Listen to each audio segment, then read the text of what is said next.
Back at last. So the earlier form of the stream was cancelled because my wife, my two kids, my aunt, my mother, and my mother-in-law all arrived at the front door at the same time, and there's no there's no way I can continue.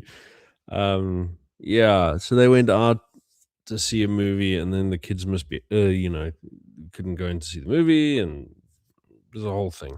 I can't remember exactly what went on there, but yeah, I was expecting more time, and then I don't know, and then my mother and her sister shows up as well, and unannounced, so it was like confluence of things. Anyway, uh, just to explain what this stream is again for anyone who didn't catch the aborted first attempt. Uh, a couple of days ago, Byron Shepherd of Morning Shot used to be a Roman Cabernac thing. Now it's Byron Shepherd's taken it over. Uh, he had a spot on the Lotus Eaters, which is a big sort of right wing podcast, is sort of channel in the United Kingdom. And he was on there to talk about the phenomenon of Southafricanisation, which has gotten a lot of attention recently for a number of reasons, uh, not least of which because of, well, South Africa's bad, the West is not looking healthy, and a lot of the problems seem to be shared. But I think it's also sort of made a bit too much of in some areas. I mean, for example, um, demographically, the West is not nearly in the same place. And so I think people try and compare, the homogenous demographic time in European countries with the days of apartheid. And I don't think this is really where your comparison should be. I think if I was to draw a line, I would really say that the West is now where white South Africa was in sort of 100 years ago, almost to the day. Because uh, the one thing that happened with South African unification, it's quite similar in a way to the unification of the West and the global markets that happened after the fall of the Cold War. At least in terms of the effects they had on political unity and so on. And one of the things that happens is you immediately get a mass-driven influx of cheap labor into white settlements. That happens right after unification. Even starts a bit beforehand, actually, but that's a story for another time. What happens there is, okay, so the South African government imposes poll taxes on the black areas where they're doing subsistence farming. The main sort of vector for capital and trade is cattle, or agricultural products like grain, and the population's small enough that the homelands can still support the population that lives there. So we're talking about a South Africa in 2011, the census marked 6 million people. Mid 19th century estimates put that at around 2 million. For a country that's 3 times the size of Germany. So we got plenty of space, plenty of good farmland for everyone. This changes very rapidly in the 20th century. So with the poll taxes, they now have to go and get sterling. The only way they can get sterling is to go into the mines. So the British sort of recreated slavery without technically owning any individual person. Clever clogs. And what happened is that the Afrikaners, as well as the Cornish miners up there in the Transvaal, the Witwatersrand, they organized behind the Communist Party and various labor unions to try and revolt against the system and have a nativist rebellion and chase out the cheap black labor that was undercutting them in the market. And of course, they get shot and bombed from the sky, and the whole rebellion is put away. But then 2 years later, they vote in a coalition of Nationalist and Labour Party. Now, that results in an attempt to nationalize the mines, which fails. Effectively, the Chamber of Mines said, "Well, screw you. We can just fill in the shafts. A mine's just a hole in the ground. What are you going to do about it?" And so they gave up on that, and then they thought, "Well, what's the real compromise? Well, we can keep on with the mass immigration from the homeland areas, but what we're going to do is we're going to compromise by offering a color bar so that the best jobs go to the whites, the black people can't vote, and they sort of gradually sort of try and compromise their way through the situation so that the oligarchic forces in the economy remain happy and the populace gets given something nice, sort of nice for them, and the whole political situation is contained because the homelands are governed indirectly through traditional leaders for the most part. And this continues more or less until the late 70s. So, what you have when people talk about, and you'll see it now when I start playing, one of the things Byron says is we've had South Africanization since 1994. And I would contend that it actually has been around since 1977. So, in 76, we had Forster was approached by Henry Kissinger. So we recently had the Soweto uprising. Soweto uprising, everyone in South Africa learns about this at school. Anyone who doesn't know about it, it'll be reminded every year because it's a national holiday. The Black Consciousness Movement, the what did they call it? The Black People's Convention. That was the organization's name. It was Steve Biko and a bunch of other, mostly young leaders. They originally came from the Anglican Church, and the Black Consciousness Movement was actually initiated by a white, it was a bishop, I think it was a bishop of the Anglican Church, whose name escapes me now. And he sort of gathered together the black bishops that they had for servicing the black population in South Africa and said, well, look, we need to have something to sort of push for, change in this country through the church. And so, ironically, the Black Consciousness Movement is a product of um, an imperial power trying to subvert local governance in a slightly unruly province.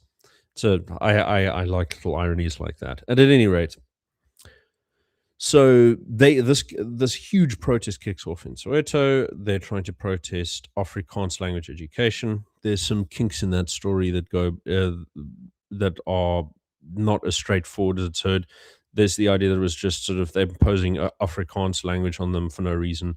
The Afrikaans nationalist government was actually very big on native language education, separate development, but there were black areas in white South Africa, and that is not in the homelands, and there were two sort of impulses that guided the policy of teaching them in Afrikaans. Number one, they simply couldn't provide enough teachers in the native languages, and they couldn't even provide enough English language teachers at the time in some cases.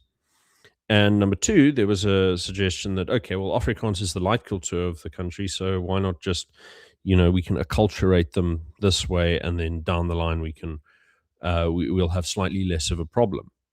Now, what really happened is that everyone kicked off and said, we're not learning in Afrikaans, bugger that, huge school strikes, thousands and thousands of people marching in the streets, and then the police just sort of lost their mind and opened fire into the crowd and killed hundreds of protesters, many of them school children. And just like nobody on the face of the earth thought this was an acceptable thing to do. And this happened in the middle of a continent-wide tour that Kissinger was doing in support of decolonization. So he sponsored a lot of the CIA and Kissinger himself. They had an initiative where they sponsored a lot of decolonization movements. They were trying to undercut the Russians. They were also trying to take over European colonies to open up for the American market. And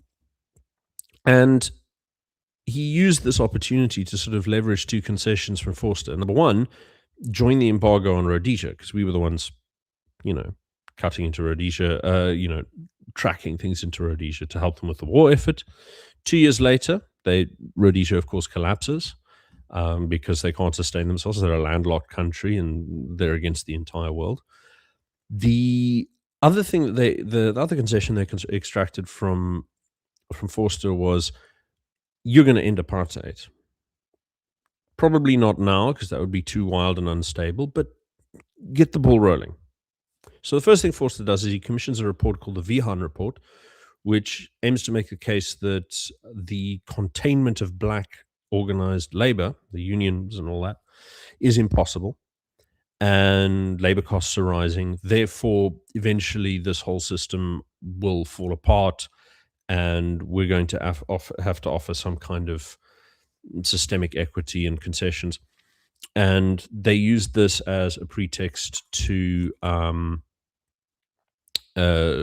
allow the liberalization of the labor market. So they they removed the color bar gradually in different industries, and then in the 80s you see them losing. PW Botha is seen as this insane sort of authoritarian because he has a military intelligence background, so he's called the Groot Crocodile. And you've got this idea that he's like this big dangerous extremist, but what he's really doing is he abolished most of the racial discrimination laws, either on paper or in practice. So in 1985, he repealed racial anti-miscegenation laws. He unified white and black um, townships to spread resources for municipal governance instead of just trying to distribute it by grants from the center. He he stopped enforcing the Group Areas Act, although it was only officially repealed later. And but his negative reputation mostly comes down to the the sort of intermediary constitution that held for about 7 years. So no, 10 years, where extraordinary powers were granted to the security cluster, and things got very hairy, and it was really intense and difficult and mad. And there's a fantastic book that you should all grab if you can get a hold of it, called 1986, and it's just news clippings from 1986 in South Africa. Nothing more than that, and it just sort of like, well, here's what life in South Africa is like this year. It's mental. It's mental. Like, everything is nonsense. And you'll immediately get what I mean. So one of the first articles I have in that book is one covering, uh, what migrant labor is like, and like the guys will have to like commute for 8 hours a day. It's just it's unmanageable. The situation is just unmanageable. There's so many irrationalities that the system produced uh, over the course of its development, and the sacrifices that would have been necessary for the white community to let go of their dependence on cheap black labor was so large, and the land they would have to give up in order to make viable separate development an option was again so large that would have been crippling to the entire white polity to try any kind of reform.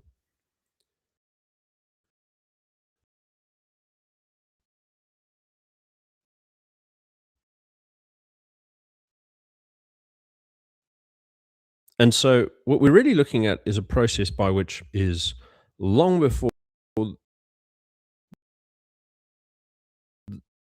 it is actually slightly before South Africa as a union is formed, as it might be 20 years old, single constitution. And similarly, we're getting this odd scenario in the West where we are well into the global systemic unification of international governance and institutions, and now people are going, oh, hey, maybe we should do something about mass migration. There's an argument to be presented that they might be a bit late, and at the same time too early. And too late in the sense that the process has begun and created a degree of economic dependence.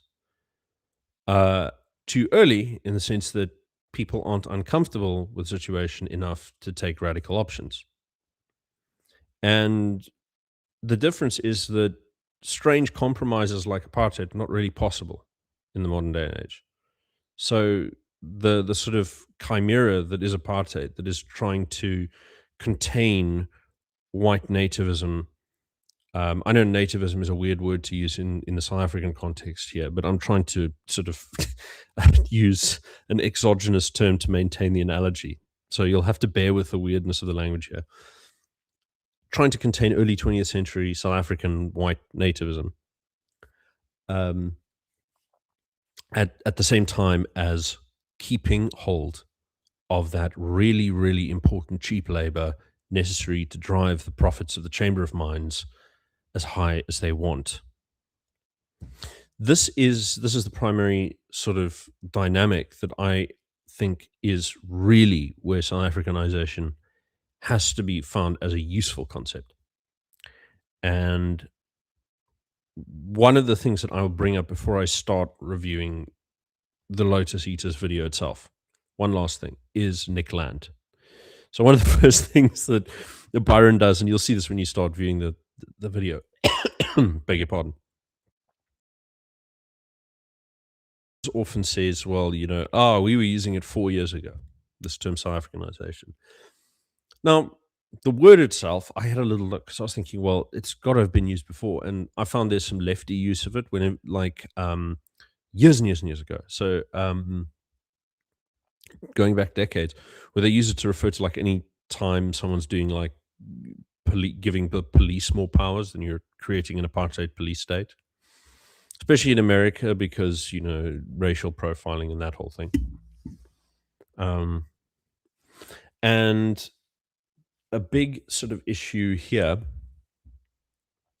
that you'll notice is like the word doesn't really mean much. People can use it to mean anything. For a long time, you had officials, state officials, using the term to refer to either sort of nationalizing products or nationalizing, say, the entertainment industry, like the quotas that they would put on the South African Broadcast Corporation to make sure that there was like 80% local content. That would be called South Africanization. Or the decolonization and racial transformation of institutions here would be called South Africanization in a positive sense.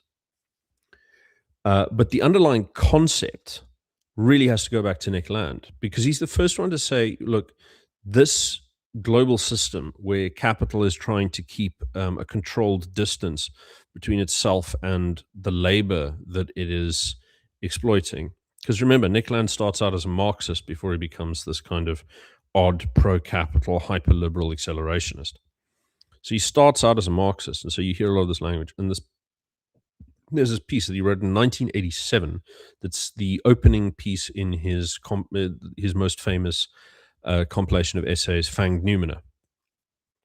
And he goes into this by saying, like, South Africa is the world recapitulated in miniature. And I thought, hang on a second. I wrote this, it was a crazy idea. But it's true. He's sort of saying, well, look, the white part of South Africa is like the Western metropole. And Black South Africa is like the third world that the Western economy is exploiting.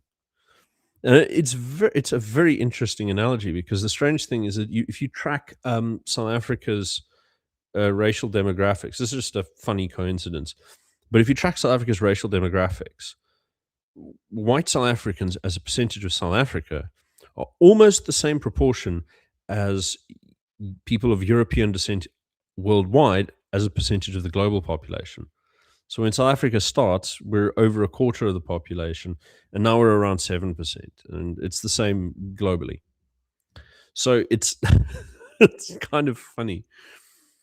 But I don't know what it means. Maybe some kind of like cosmic law of that's maintaining this. I don't know. It's kind of like there's another funny one like this where no matter how far back you go in history, well, I say no matter how far back, there is a point. But as long as South Africa has been a country, the ratio between Afrikaans to English at a national level has always been 60-40. And it's not like it's not like there isn't Anglicization of Afrikaners. There's minimal amount of Afrikanerization of Anglos, although that does happen. I mean, for example, the head of AfriForum in the Western Cape branch is called something War, William War. I mean, what an extraordinary English name. But he's very Afrikaans. Um, so you do get a bit of that, but it's rare. So I think it's just sort of like a balance of birth rates. I'm just guessing. I don't know. Love the little magic numbers. But that thing of the world recapitulating in miniature, this idea that you have capital wants to liberate itself from the constraints of, um, any kind of idea of community, anything that would uh, want to slow down progress in the name of preserving something more delicate and valuable than raw profit. That always wants to be overcome. People in charge of that always want to overcome it. And when you look at sort of any community that has managed to resist the consequences of the marketization of society, um, they're usually not all that pleasant, and they often require a very hard price. It's not that you can't demand some degree of loyalty from a population under, you know, hard socialism. I mean, Stalin had huge amounts of supporters. The idea that he was without any kind of support and he was just, a magic boogeyman who somehow managed to magically threaten everyone in society without any pushback is silly. He had a lot of loyal supporters. Um, and Stephen Kotkin, you can read uh, very easily, or you can watch his lectures on YouTube. The foremost authority on Stalin, a very sort of liberal NATO hawk, not someone who would, say nice things about Stalin just blithely. Um, he makes this point repeatedly. But the consequences of trying to contain capital is that A, capital doesn't like it, and they're going to do, and the people over there are going to do something about it. And B, you create a lot of inefficiencies that people are going to keep trying to overcome, because there's always reward in overcoming obstacles in the market. Because if you're the first one who does it, immense rewards are to be had. And for South Africa, this is true of the labor market, and it's true today. One of the things that you will see is that South Africa is South Africanizing faster than anywhere else. If you'll excuse me for this. So one of the things that you'll notice if you come to the Western Cape, more so than if you go anywhere else, because everywhere else is just okay. The superficial impression that you will get everywhere is, okay, this is Black Africa and there's some white people in it, and the things that the white people ran are crumbling, very obviously. But there's this sort of general feeling, well, it's Africa. Of course the demographics and the spatial relations are going to look like this. But if you come to the Western Cape, Black people were a fairly small minority in this part of the world right up until the late 80s, right up until 85, when the um, what was it called? So there was a guiding policy for the Group Areas Act, which they called the Colored Labor Exclusion Zone.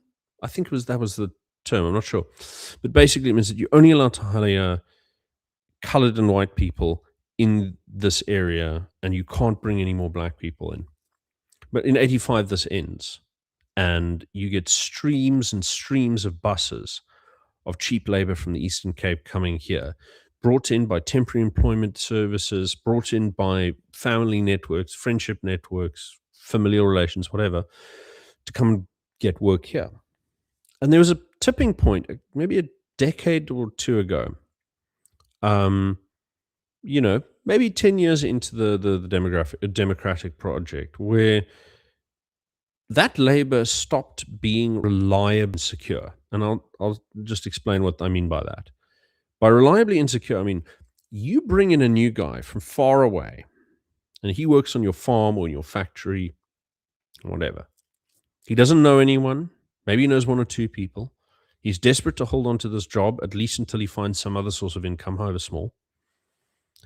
And so he'll work like the devil, but the work is repetitive and stupid, and no one enjoys it. Even if you're really dim-witted, manual labor sucks. You're not going to, unless you're high, you're not going to enjoy this process very much. I mean, trust me, I've done manual labor. I know what it's about. And so, um, people get lazy, they slack off, they don't show up, they don't really want, or they get depressed and anxious, or they drink too much, or whatever the case may be. And you get rid of them. And I mean, we have over here, we have things like the Labor Relations Act that create this sort of process where you get, I think it's after 90 days, you have to have your workers now are no longer treated as temporary, they're treated as full-time employees, so they get different rights, it's harder to fire them. There's also problems with tenure in accommodation. So if you have a farm and you bring in temporary laborers and they stay longer than a certain amount, they get rights to remain. You can't just kick them off. These kind of complications mean that people are loath to take on workers for long periods of time. So you squeeze all that juice out. Where else are you going to go? I mean, look, Eastern Cape people are still arriving in great bucket loads, but now we're reaching further afield. We're going to Lesotho. Now we're going to Mozambique. Now we're going to Zimbabwe. Now we're going to Malawi. So my next door neighbor employs a Malawian to do their garden. Where'd all the Malawians come from? Part of the problem is, I mean, look, there was a desire for people beyond South Africa to come here for work going back decades and decades and decades. But there was a quota for them that was restricted to a very small number. And because of the pass laws that were imposed on the black population over here, it was very easy for the government to control influx from beyond South Africa. But now, how they're going to control it, I don't know. And the of all the parties in parliament, only one of them is really looking to restrict foreign migrants, and they are loathed by the establishment. Loathed by the establishment. That would be the MK. That's Jacob Zuma's party project. A splinter group of the ANC that is very radical, but also nationalist. Also very strong on law and order, very against the permanent oligarchy, and I call them the permanent oligarchy because several of their bloodlines go back to the founding of the Union. And those who don't go back to the founding of the Union go back to the immediate post-war period, post-World War II period, when the Afrikaner nationalists took over for the second time.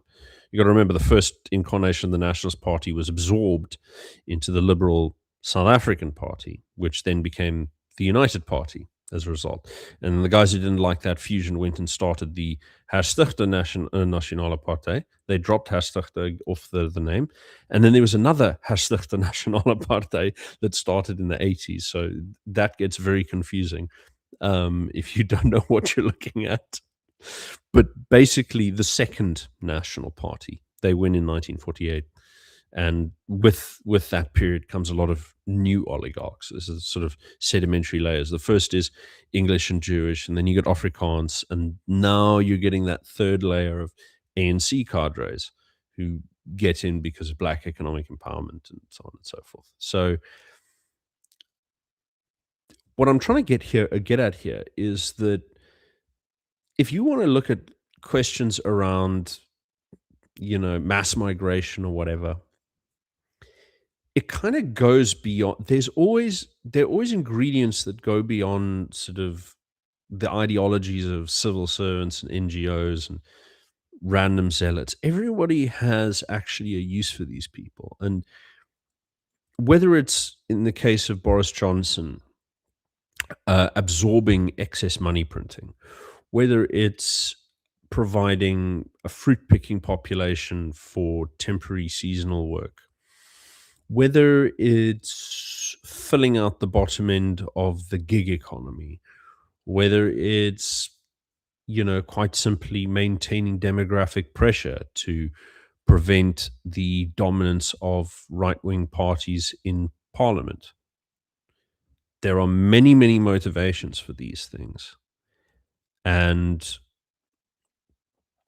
you have to consider all of them. You can't simply look at one factor or another. South Africa's nice and raw.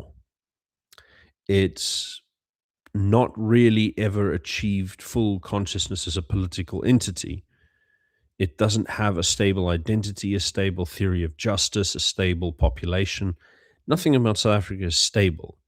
It's like a shifting chimera, like ripples in desert sand. Sure, you recognize that dune, that big dune once, that sort of persists and shifts a little, but all of the finer details come and go just enough that you'll get lost if you walk through the place again after not being there for 10 years.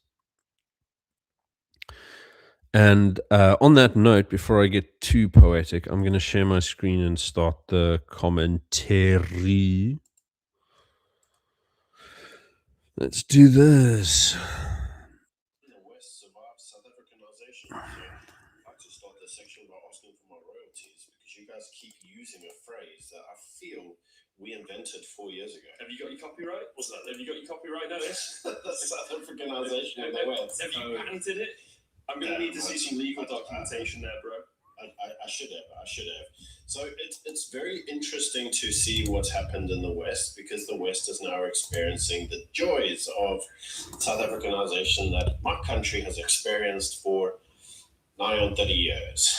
So I thought that we would actually engage with an article from one of my colleagues, which is Ernest. So Ernest is actually one of the policy directors at AfriForum. If you don't know what AfriForum is, it's basically a civil law. Just wanted to say his name's Ernst. Byron's showing some very Anglo tendencies there. But Ernst van Sail, he was very proud of getting this onto the stage. I think Zoran Mamdani, by the way, he's worth paying attention to because he said something very interesting on a stream. Now, for those of you who don't know, Mamdani's father taught at my university, the University of Cape Town, back in the day, and I wrote actually a whole article on him on my Substack, which please go and view, subscribe, drop me some money, etc. Crass self-promotion is over now. The thing about Zoran Mamdani, crass self-promotion, I almost forgot. Check in the description. My book is out. It's called Why the DA Can't Save South Africa. If you're a foreigner, you'll get a nice overview of what our political system looks like without dwelling too long on the sort of stuff that you can read anywhere or Google anywhere that everyone goes on about. It's more about the nitty-gritty of how parties compete, what the limits of their representation are, all of those sort of things, and why they can't save South Africa. It does what it says in the tin. Please buy it. It's on Amazon. It's only ebook at the moment. I'm doing the sort of lame thing of trying self-publishing first because the monopoly national publisher in South Africa is only going to get back to me in October to tell me whether they're taking the book or not. And honestly, I couldn't wait. The local elections are in November, and I wanted to at least nudge the needle a little bit if I can. Anyway, so Zoran Mamdani, so his father lectured at my university. He and we had Roads Must Fall, which Byron's going to mention now. But what happened there at Roads Must Fall is I was very fortunate. One of my very best friend at the time, who I've lost contact with since he moved back to Uganda, he was in the anthropology department. He really should have been in the English department because he was nuts for poetry, could recite John Donne from memory and stuff, Anyway, so he was in anthropology, and for their thesis they had to do something like interviewing and the usual wank people in anthropology departments do. So he goes off and he finds all of the people in the Roads Must Fall movement, all of the prominent personalities, and he records interviews with them, like hour or two long interviews with them. Like, okay, how did you, what's your life story? How did you get radicalized? And those two broad questions, very interesting because on the second one, so most of what radicalized them was text they read in their courses. And okay, it's Frantz Fanon, obviously, Steve Biko, yeah, most stolen library book in South Africa, great. And then Mahmoud Mamdani. Mahmoud Mamdani came around a lot. And Mamdani is very interesting because his entire intellectual project is basically all evil things that happen in Africa, no matter what they are either the fault of meddling by the West, even like the Rwandan genocide. Like he doesn't, he kind of excuses it. He had no interest in the first Rwandan sort of pogroms, um, and he only sort of goes and looks them up when the genocide happens because he has to say something about it. And even stuff like Idi Amin, he says like, well, Idi Amin's really sort of like European fascism being copied by Africans, and what makes it really fascism is that he's promoting capital, which is like tiresome position. And then he gets into a fight with his colleagues at Cape Town because he's not allowed to have dictatorial powers over everyone in the entire university, and he leaves. And when Rhodes Fall happens, people are chanting genocidal slogans very obviously, and I'll probably go into my own sort of role in that at some other stage. But uh, he goes and says, "Oh, this is great."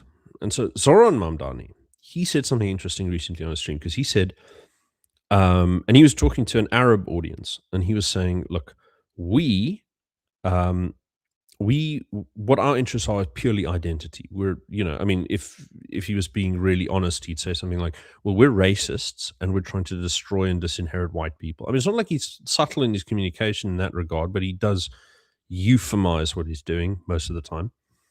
And then he says, but the white population, which is institutionally established, they are actually, they think in terms of ideologies.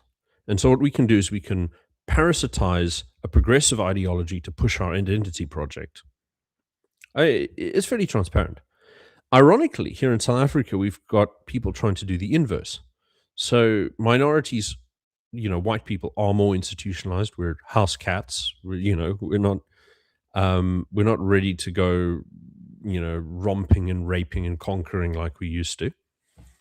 Um, and so we tend to be fairly ideological. But the leadership of the main minority party in South Africa, the Democratic Alliance, they try to use ideology and material service delivery, like practical angles and ideological angles, to pry away black moderates from the ANC. It's not really working, by the way. The black majority is very identitarian. Something like 95% of them vote for black nationalist parties, mainly, either splinter groups of the ANC or the Zulu nationalist IFP, whom actually, they have a lot to recommend them as far as African political parties go. And if I was in KwaZulu-Natal, I'd probably vote for them. But I'm not in KwaZulu-Natal, I'm in the Cape. So I vote for H1 Plus, but that's another story. So Zoran Mandani makes this point about like, okay, well, we're for identity, and Westerners are still thinking in terms of ideology. And so there's this crystallization of identity as a mode of political engagement that hasn't quite happened in the West. And people like the Lotus Eaters, they tend to be aligned behind a party called Restore. Now, Restore are very serious, white British identitarians. Let's call them nativists, which is actually a more correct term. They're nativists. And they contrast themselves against the party Reform, which is largely taken over by state and civil service actors. Their number two in the party, Richard Tice, actually invited, I believe, one of the security branches. I can't remember how the UK thingy works, but they invited them to come and vet their candidates, and they've got an enormous number of immigrant candidates as well. So there's sort of very little sign that Reform is a party of meaningful change, whereas Restore seems a lot more hardline. So people who are serious about combating the demographic change lean into that party. But it's got very low representation. It's doing very well for a new party. I don't think that should be discounted. And by all accounts, they seem to be fairly clean in the sense that there are no sort of financial scandals or corruption scandals in the past of any of their candidates or main figures. But they are still quite a small minority, and they're mainly playing the role of a wrecker for reform at the moment. But Zoran Mamdani, it's not just that he's citing South Africa as the model. It's how is he citing it as a model? It's purely on the basis of this identitarian position, purely on that basis. And to say that if you look at the later stages of the apartheid state, the way in which the liberation movements were lobbied for, and the way in which they lobbied the sort of moderate white population, was to appeal to ideas of non-racialism and liberal equality and so on. They were a hardline Marxist movement who at many stages embraced open sort of dreams of genocide. You've got Operation J in 1971, which it's actually cartoonish. This was discovered by James Mayberg, who's currently writing for the Common Sense, which it's an establishment outlet in a sense, but it's sort of right of centre, I suppose you could say, and minoritarian in outlook. And um, but he's a fantastic researcher, fantastic, and he found this really obscure little operation where the Soviets sent out the ANC in 1971 when they were declining in their support to they got them on this rickety ship in Somalia in 1971 to travel down to the Cape to try and launch some kind of wildcat um, military operation to instigate a genocide, including, sending out flyers about kill Whitey and all that. And they were basing their model on Zanzibar, where like a very small skirmish just sort of exploded and caught fire, like a spark in a hay barn. And, massive genocide, massive, mass graves and all that. Completely failed. I mean, they couldn't even maintain the engine of the boat, and they had to sort of dock very soon, I think in Tanzania or something. And the head of the ANC at the time, O.R. Tambo, apparently begged his Russian handlers on his hands and knees, tears streaming down his face, please let me go. Please let me see the glorious revolution. Silly stuff. And then in 1985, if you want to know where the Kill the Boer thing comes from, it's there was a document during Operation Vula on how they should do the rural campaign, and the idea was we need to target farms because all South African civilians are part of like the commando network, so we need to treat them all as viable targets, and all of them can be killed. We need to empty the countryside of white people. Doesn't work, of course, but the idea is there. And then meanwhile, when you look at how they present themselves in media, it's all of this sort of like kumbaya, we are the world, beautiful non-racial South Africa, and all of this. And there is that aspect to Mamdani where he has seen the necessity to sort of sell ideas as a Trojan horse for identitarianism. And recently, the West has started to see the need for this. Um, you can see it in in the negotiation over the center right under Donald Trump, under Nigel Farage, under Geert Wilders, in all of these different places where they're trying to talk about immigration, they're trying to talk about all of these things, but the negotiation is still in the realm of discussing values, to the point where the establishment players can still use the values argument to water down the hard policy issues. So they can fudge the question of, well, who's really British and so on. And this is a debate that's happening on the center right. And it's really where the big fight is happening. Same as all the big identity debates are. There's also debates on the left as well. How far do we take the absolute demands of domination and dispossession that the newcomers are, pushing, and how do we package that in an acceptable way? How do we negotiate that? Is that really what we want? So uh, once identity becomes part of the frame, there's where the negotiation comes. How do we contain the extremes, and then how do the extremes push their way in? Um, and I think Alan Swansell, he's if you want to understand him, he's the spokesman for AfriForum. So he is the most disciplined. If it was a political party, you'd call him a party line guy. So he is very disciplined in his messaging. He represents very, very well and very acutely how the organization is thinking about itself, about its place in the world, relative to America, relative to South Africa, um, how it should put itself forth in the UN. He was chosen to speak in the UN on their behalf.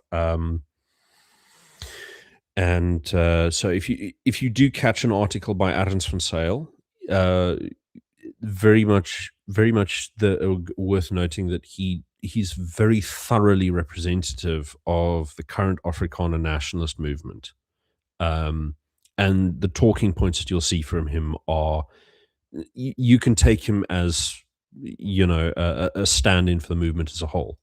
A civil organization that promotes Afrikaner and minority rights in South Africa. The basic idea there being that so do Afrikaners get minority rights? Well, they technically are. Well, I appreciate they are a majority, but I thought South Africa was like one of the only countries where the rights actually go to the majority. They do go to the majority.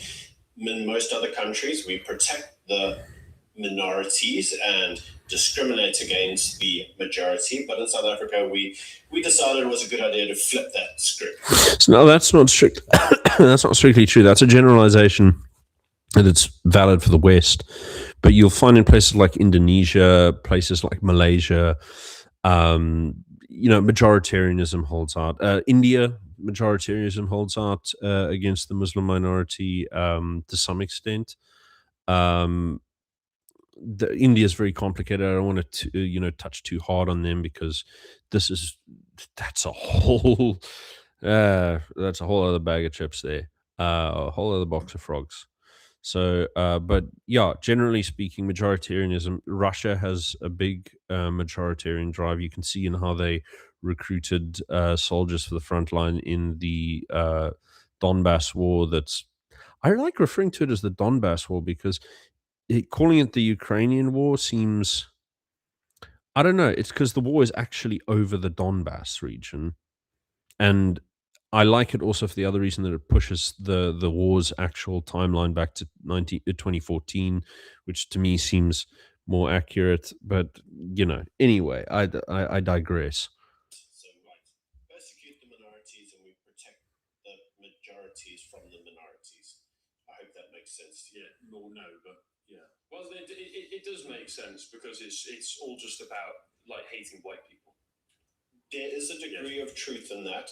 And we saw that this year with Trump's refugee program, where he said, well, white Afrikaners have a really bad time in South Africa. He's going to give them refugee status. And everybody said, wow, you can't do that because, them white people don't really deserve it.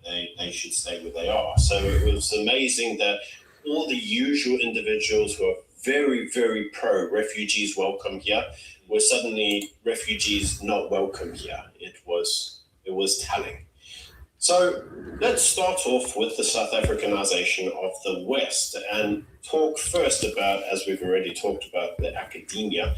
Let's start considering that South Africanization is already occurring in the West, and it occurred in things such as the Rhodes Must Fall campaign. You will recall that we had Rhodes Must Fall everywhere, which actually started in Cape Town. The idea. I'm going to say just right here that he's about to get a few details wrong here, and it's not his fault. I mean, it's unless you were very close to the movement, it's unlikely that you would have really gotten the timeline very, finely down, and I was there at UCT when it kicked off, and I watched some of these things explode, and I knew a lot of the people who were leading the movement, not intimately, but I've had conversations with almost every one of them at some stage or the other. And I saw a lot of their public speeches. I'll go into it in a bit. Yes. My country, they started throwing feces bronze statue of Cecil Rhodes. They actually went quite bad. So there was a bizarro logic to why they were doing this, and it all came. Are you telling me it was illogical? The bizarro logic these individuals is that, you see, Cecil John Rhodes was responsible for colonialism and the current plight of the poor majority in Africa. And many of those individuals don't actually have toilets. So they have to have these, like those plastic toilets you see at festivals. Yes. So they all use those, and they generally tend to get overfilled, and they don't get clean, so they're kind of gross. You can clean portaloos, it's a feature. Oh, 100%, but they don't fit. Okay, I'm going to just jump in here right now and say that actually the big problem there is what they call the bucket system. So if you don't have any water or plumbing, what happens is you use look, in the old days you'd have chamber pots. Nowadays there aren't any chamber pots. It's there's a sense that this isn't normal or desirable, and so there's no market for chamber pots. Instead, people use buckets, and then you fill the bucket up and you leave it out, and there's a municipal service or a small local business that comes and picks up the buckets and deals with it. Otherwise, you throw it into the nearest water source or out into the street. It's very medieval in a sense, and this is a source of great complaints about service delivery. And the real connection here is that the ANC, the biggest way that they negotiate and canvass for votes and public support is through protest. Well, it has been until recently. I mean, I'm not going to go into ANC doctrine now because, I mean, hell's bells. That's a whole stream on its own. But because they change every electoral cycle, they reevaluate and so on. Not very well, but they do. Anyway, at the time, the big protest was there was a guy who brought a fen. It was in connection with a municipal workers' union. They brought huge buckets of shit and spread it all over the Cape Town International Airport's lobby. And this was seen as like the new edgy thing for them to do. And so there was a controversy around it. And it also was good, let's call it race bait, because it attracted a lot of the obvious comments from the white population. Like, people would come out and say, well, what are you, like a monkey flinging your turds around? It was obvious that they were going to say this, right? And so it was good bait for this. And the guy who threw the shit at the statue is a guy called Tumani Matlwele, often pronounced as Chumani Maxwell. But he did this. Before he did this, I learned that he actually met with the editor of the Independent Online, which is a guy who, with ANC funds, bought up a large number of legacy newspapers and unified them into one platform. There's a guy called Iqbal Survey. And so Matlwele met with Survey, he was an Indian South African, at the Cape Town Jazz Festival about a month or two before he did this little stunt. And he made sure that there was a photo reporter there on site when he protested. And he protested in like a pink pink hard hat and like one of those placards that you wear front and back without a shirt underneath. So he looked a bit like a sort of schizophrenic street preacher. And he got manhandled by security, which is what he really wanted to happen. And he'd been at university for nearly a decade without achieving a degree.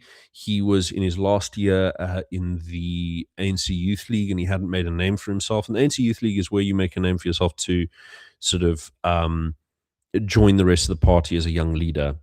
And the ANC Youth League was in turmoil at the time. I mean, most of them had left with the EFF. And so, if you want to make a career in the ANC and the pool's getting smaller and you still haven't made a name for yourself, you know, the time is nigh. So he did this, and he was a bit of a lunatic, and he actually shared a class with me, and he would do this thing whenever a paper was being discussed. He'd stick his hand up in the tutorials and say, but one must consider the source. And me being a sort of naive young progressive, I thought, maybe he means like who's funding the institution, and do they have influence over the research? But no, what he really meant is, are they black? If they're not black, you can't trust them. Very, very simple-minded individual. But what happened as well is that there were other things happening on campus that really shaped the movement. And two of them were a group called the Anarchist Collective, and the other is the Student Representative Council. Now, the Constitution itself actually mandates student representation councils, and that's as a result of the Soweto uprising that I mentioned, the influence of this on political thinking, that event. And so universities actually have their own little student parliaments and things. And what had happened was the universities are dominated by SASCO. Now, SASCO was the student union that Steve Biko was I think, sort of. I don't know if he really founded it, but he certainly shaped it to a great extent and grew it to a real national vehicle. And the ANC had taken it over, so they were the proxy for the ANC on the student campuses. And they had elected a young black lesbian to represent them. And like most years, her job was to go to the vice chancellor, who's the person who runs the university, a guy called Max Price. And she was sent to Max Price's office to kind of go, here are our demands. We want 80% of the student body to be black, regardless of what they achieved at high school. And we can't have people excluded from the university and all this kind of stuff. And she was actually a fairly sort of how should I put it? The campus culture at the time wasn't actually all that hostile and radical. So she actually engaged in good faith. She took the stuff to Max Price. He says, "Listen, we can't do that because of this and this reason," and explained to her how the university relies on donors, how they have to keep the scores up, how there actually just aren't that many elite academic minds in black sort of high schools as a result of, I'm sure his reasoning would have been something like, okay, underdevelopment of the black communities under apartheid, legacy of apartheid kind of stuff, whatever. It doesn't matter what he said. She goes, okay, fair enough, takes it back to the SRC. SRC immediately says, yes, but you were supposed to be hardline and told him to go shove it up his ass. And you didn't do that, so we're going to remove you. Now, that violates the SRC constitution at the university. So there was a huge crisis of legitimacy for them. Everyone wanted them gone.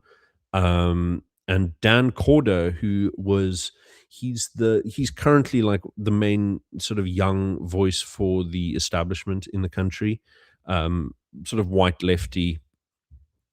He often presents on his podcast wearing 3 beanies as like, oh, look at me, I'm cute and cuddly and casual and all that. And he was always kind of an insufferable person, even then. And he was the first person I'd ever seen do like tell people to present their pronouns. And this was the first debate event that because he headed the debate club. It was the first debate event that drew a real crowd and actually filled an auditorium. He got the SRC to come and defend their decision against, the debate club.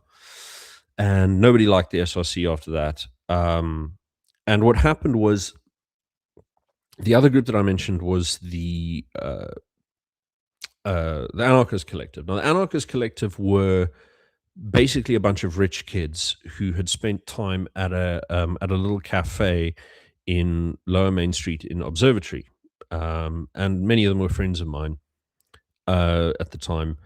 They had the guy running the bookstore was a guy called Aragorn Eloff, and he, far left anarchist type, right? Not a bomb throwing anarchist, but more of a sort of Noam Chomsky, reads too much, Deleuze and Guattari kind of guy. And yes, he was named after the Lord of the Rings character. Parents are hippies, etc. The place went bust after a year, but towards the end of that year, he sort of attacked them for being a bunch of rich kids LARPing because they hadn't read a single I'd read more anarchist literature than they had, and I at the time considered myself an orthodox Marxist, and they had a bit of a crisis of identity after that, and it was very, very vapid stuff. But what happened when the shit was thrown on the statue is they all sort of said, well, we've got to support this. And one day I was sitting in the food court, and all of a sudden these kids were chaining themselves to lampposts and benches with tape over their mouths. And because I knew them, I was like, dude, what are you doing? This is weird. And they'd all affected this weird kind of like like they wouldn't talk to me. I was like, what is going on? And the idea is like, oh, we're being silenced and excluded, like, or rather, Tlumani Matlwele with his insane demands is being silenced and excluded. The idea being that he represents the student body in some capacity. And their stunt attracted attention to it, whereas the majority of the students hadn't noticed Matlwele doing his thing at all. They don't even read the newspapers. So the fact that it got out in IOL wasn't really much of a thing. It, you write an article, it gets out. Some people see it on Facebook, but most readers of newspapers are older. This got attention, and Facebook groups among students started propagating it. And then the SRC, looking for a way to get recognition and legitimacy, jumped on it. But nobody liked Sasco anymore. And so it was seen as an attempt by the ruling party to hijack a real popular movement. And the ANC was seen as traitors because of the Marikana massacre in 2012, where a wildcat strike against the decisions of the shop stewards of the ANC aligned MUN, which is Cyril Ramaphosa's union.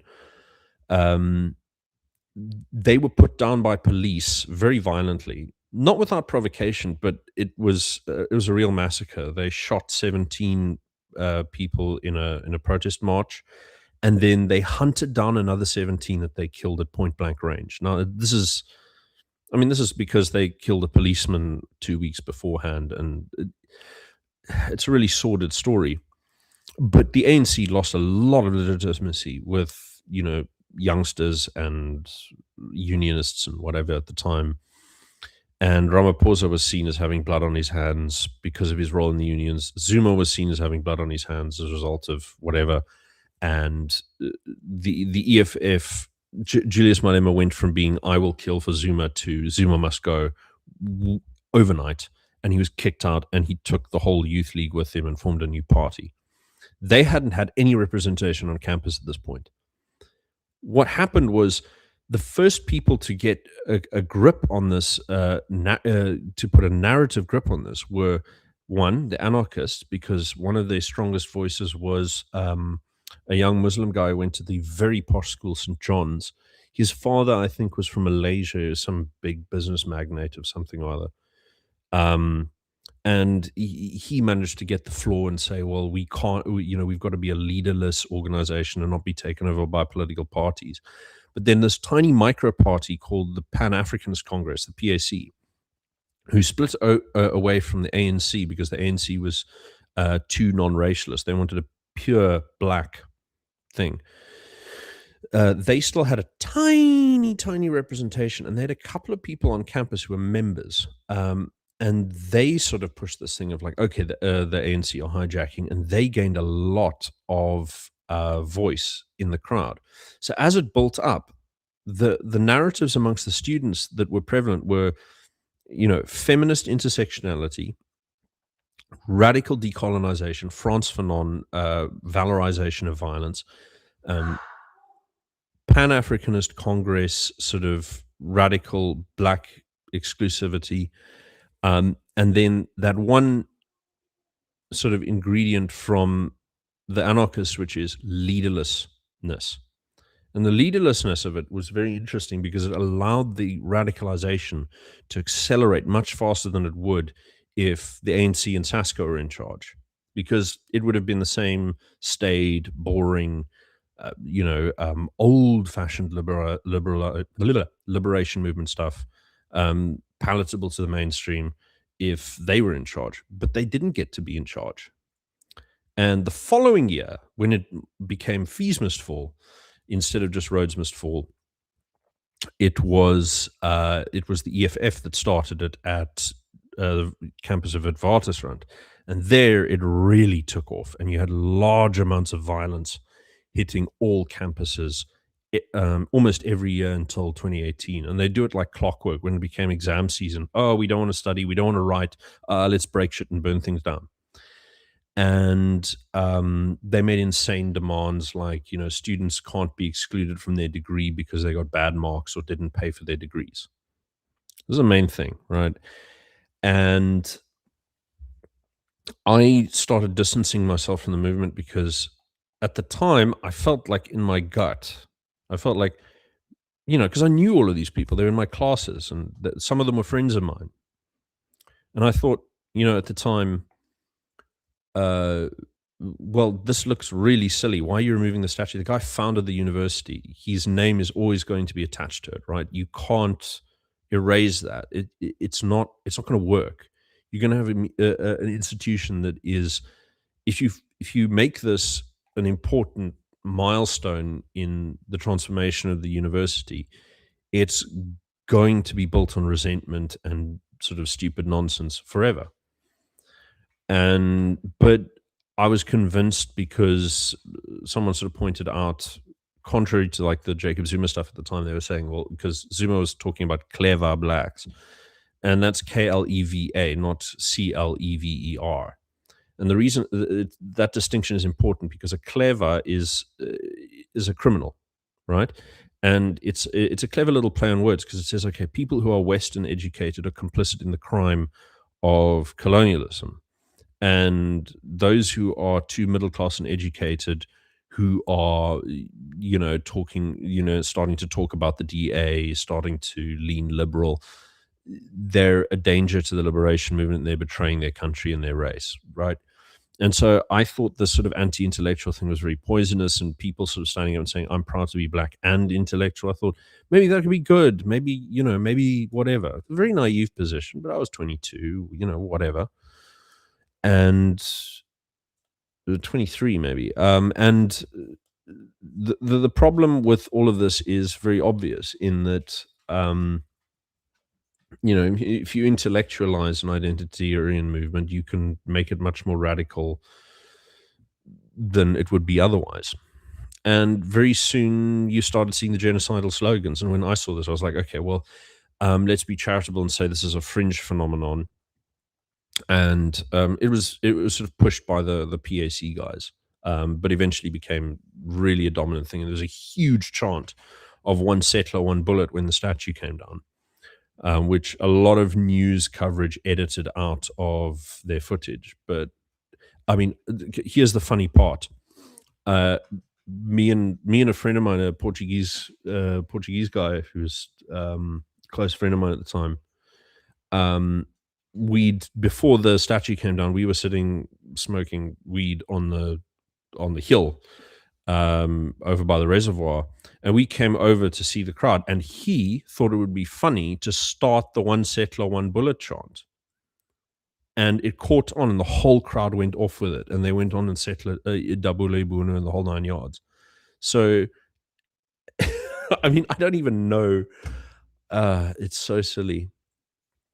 But the reason it spread so quickly is because there's something called the Mandela Rhodes Scholarship, and that means that students from UCT are given scholarships to go to Oxford, specifically at Balliol College, which has that statue of Rhodes, in the front of it. And among the luminaries of this program is a fella called Sizwe Mpofu Walsh, and his mother is a big sort of proponent of the kind of critical race theory grievance grift that goes around schools, trying to cleanse them of bad racial spirits and all this. White woman. and his father is an advocate, a big advocate called Dali Mpofu, who's a member of I think he's a member of the EFF, or is he now in the MK? I don't know. People switch parties. I haven't been keeping close tabs. And his podcast was sponsored by the Open Society Foundation. And so, I mean, look, he because he's part of the elite, he gets on all of the people. He gets to interview Jacob Zuma and all these characters. So he's a good place to find coverage of the radical black nationalist sort of corner of South Africa if you're interested in that, which you should be if you're really interested in South Africa. And I don't like him, but to be honest, his channel really is a place to go find that. And he was one of the big guys who pushed that, as well as a guy called Ntokozo Qahabe, and some of them actually came down to UCT on tour to support the protests, and this spread to Stellenbosch, demanding the removal of Afrikaans, which the DA joined in on. Yeah, it was a crazy time. But with that, you see also the first. So I think if I remember correctly, the Open Society Foundation got involved in 2016, a year after the original protest, and this spread then to what's the American state that used to have the that Confederate battle standard in their flag. I can't remember which. It was one of the really south ones, like Georgia or something like that, and or was one of the Carolinas or something like that. I don't know, but you had some black protesters demanding the removal of that from the administrative buildings, and that happened in like 2016, 2017. And so you get a lot of this catching on through NGO networks. Long digression, but I think it's worth it to note where this is coming from. Let's start. They don't. So the idea then was to throw all these feces on the statues and showing their disgust because he was the one responsible for them getting to this worst state. When I see people throwing poo, it doesn't make me disgusted by the thing that they're throwing it at, but the people throwing the poo. You say Cecil Rhodes is directly to blame for their lack of plumbing, except with farmers and manure, of course. Well, but if Europeans never showed up, would they have even known what plumbing was? This was a suggestion made by the then leader of the Democratic Alliance, the opposition to the ANC, which was Helen Zille. And Helen had a very hard time because she was cancelled as being a colonizer. Okay, I need to correct this one a bit. So she didn't make this point. She said something very specific. So this is in 2018. Now, in 2018, Helen Zille had helped push a guy called Musi Maimane, who's a black reverend, a young black reverend who is married of a very sort of like populist sort of evangelical church, who's married to a white girl and big in the DA. She helped back him for leadership to get some black votes. They leaned very hard into sort of progressive stuff and celebrated Winnie Mandela and called out white privilege and all that stuff. Really alienated a lot of voters. Pushed about 3 percentage points on the ballot over to the Vryheidsfront Plus in 2019. But word on the street is that she had told Maimane to attack her as being racist in order to bolster his credentials as not being a white puppet, which didn't work anyway. Even the least informed of my fellow students would describe him in that way at the time. And in 2018, she made the comment that Singapore benefited from colonialism, and why can't we learn our lessons from colonial governance? Now, I think she partially meant this, but I think she said it as part of her attempt to try and give him some material to work with. But he went too far with it, and an old sort of rival of hers in the party called James Self, whom she clashed with during the period at which they were merging with some of the remnants of the old Nationalist Party, he used it as an opportunity to get her removed from the party. And it was, it wasn't very pretty. And when they lost ground in 2019, she came back. But it was when she came back, she really truly remade the party in her image. Like, she concentrated power in the chair's position to an extraordinary extent. So the chair of the party basically has a veto on all candidates, because they can pick who's on the candidate selection committees for local governments. They are the final stamp on who gets to be part of the body of 100, I think it's 150 members who elect the chair and elect the leadership. So they pre-select all the people who can get in there, and which allowed her to put her personal protege from since 2005, Jordan Hill Lewis, into the present leadership position. But since 2012, there was an interview where she basically said that, look, the long-term vision is we need the ANC to fall below 50% so we can form a coalition with them. And she really looks forward to working with Jacob Zuma and Trevor Manuel to implement ANC policy nationwide and prove that it can work. So that was an interview she gave with Chatham House in 2012. There was leaked audio in 2019 where she said she'd rather work with Ramaphosa's ANC than with any other party. So, and in 2013, she actually got the party to vote for Black economic empowerment and employment equity. So she's actually quite a lefty. She worked for the Open Society Foundation for 13 years and didn't mention it once in her autobiography. Not that it's a bloody secret or anything. And she uses the phrase open society in her description of the goal of the party in countless interviews. So the idea that she's some kind of like right-wing whatever is nonsense. And I remember going back in her Twitter a couple of years ago, trying to see, when does she actually talk about actually, let me hold on, because there's a better point to insert this comment. Actually resulted in even her political party kicking her out from leadership positions because she was untouchable. So, or she was no longer, you couldn't touch her. She was just too dangerous. She was a Desi now. Yep. So, and she actually wrote a book about it afterwards, called Go Woke, Go Broke, and the whole idea there was how to survive. Okay, now that's an interesting point, because she goes on about this in her book. It's very much like, we need non-racialism in South Africa very firmly, and for reasons that I think she truly believes in. But one of the key things is that she wrote this book, I think in 2020, 2021. And like, okay, Trump's been around since 2016. The culture wars with, that formed the woke that we know now started really in like 2014, maybe earlier in 2012. If you're looking at sort of the post-Occupy movement, Obama's legalization of state-sponsored propaganda, so on and so forth.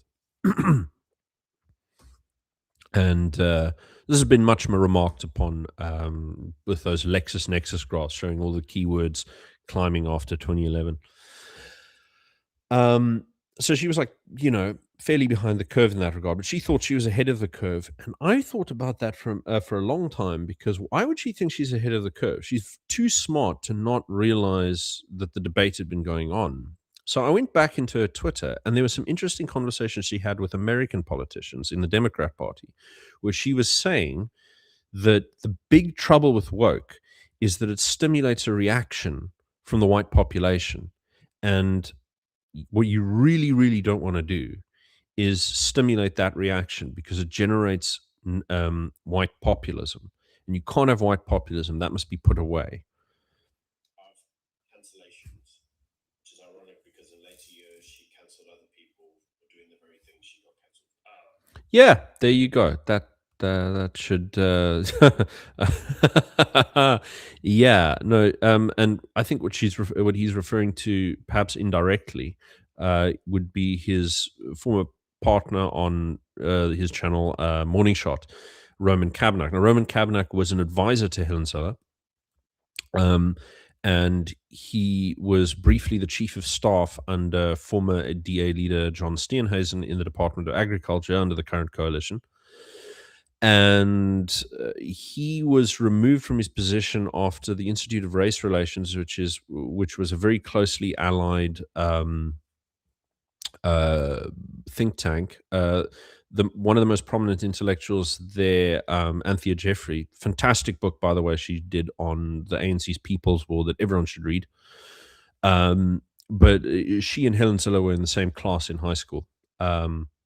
Anyway, but the thing that happened to Roman Kabanak was that one of the junior members of the IRR started a smear campaign against him for his flirtations with some edgy philosophy, although Kabanak isn't really an extremist in any regard. He's just a Frenchman who likes occasionally being a little bit provocative.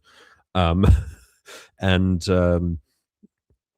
what really goes down here is that the DA leadership, the what shall I say, the emeritus leadership, people like Tony Leon and so on, reached in and said, actually, you're going to get rid of this guy. And so they got rid of him for specious reasons that they sort of concocted. Doesn't matter going into, but I think that might be what Byron is referring to there. Do as I say, not as I do. Now, the other enjoyment that we are now seeing in the West is the enjoyable experience of theft of copper. So inside. Strictly speaking, over here, if you want to research this topic, you want to look for metals theft, because it's not just theft of copper; it's theft of rail lines, as you'll mention, overhead cables, all of that. Metals theft. That's your key term, and there's a lot of really sexy research on that from, like the Institute of Security Studies, which is a continent-wide think tank that does some good work. They also do some cool shit that I might mention later. If it becomes relevant. Africa, a lot of our infrastructure gets stolen. A lot. And if you go online, you could really entertain yourself for hours and go see how many railway stations have been literally looted. I mean, everything. The roof's gone, the windows are gone, the tracks are gone, and they'll rip out copper wire, they'll rip out any form of steel, and they'll all go through to a scrap dealer. We'll give them peanuts for it. It's interesting because they changed in the later years of Zuma. His son owned a large amount of scrap dealerships, and they changed the rules to make it harder to register to become a scrap dealer. So they helped consolidate the scrap dealerships, and so there's even what you can see there is like ANC profiteering off the stripping of the infrastructure. And that son, Dudizane Zuma, I think it's that son.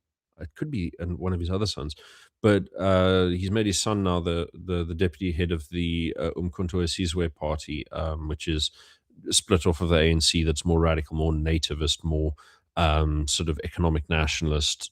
More aggressive on expropriation without compensation and so on. The President Ramaphosa is kind of backed by legacy oligarchs.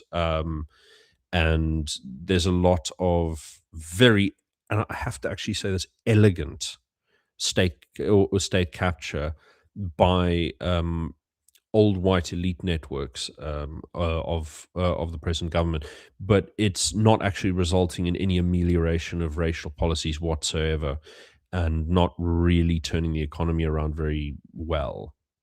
But that's a digression.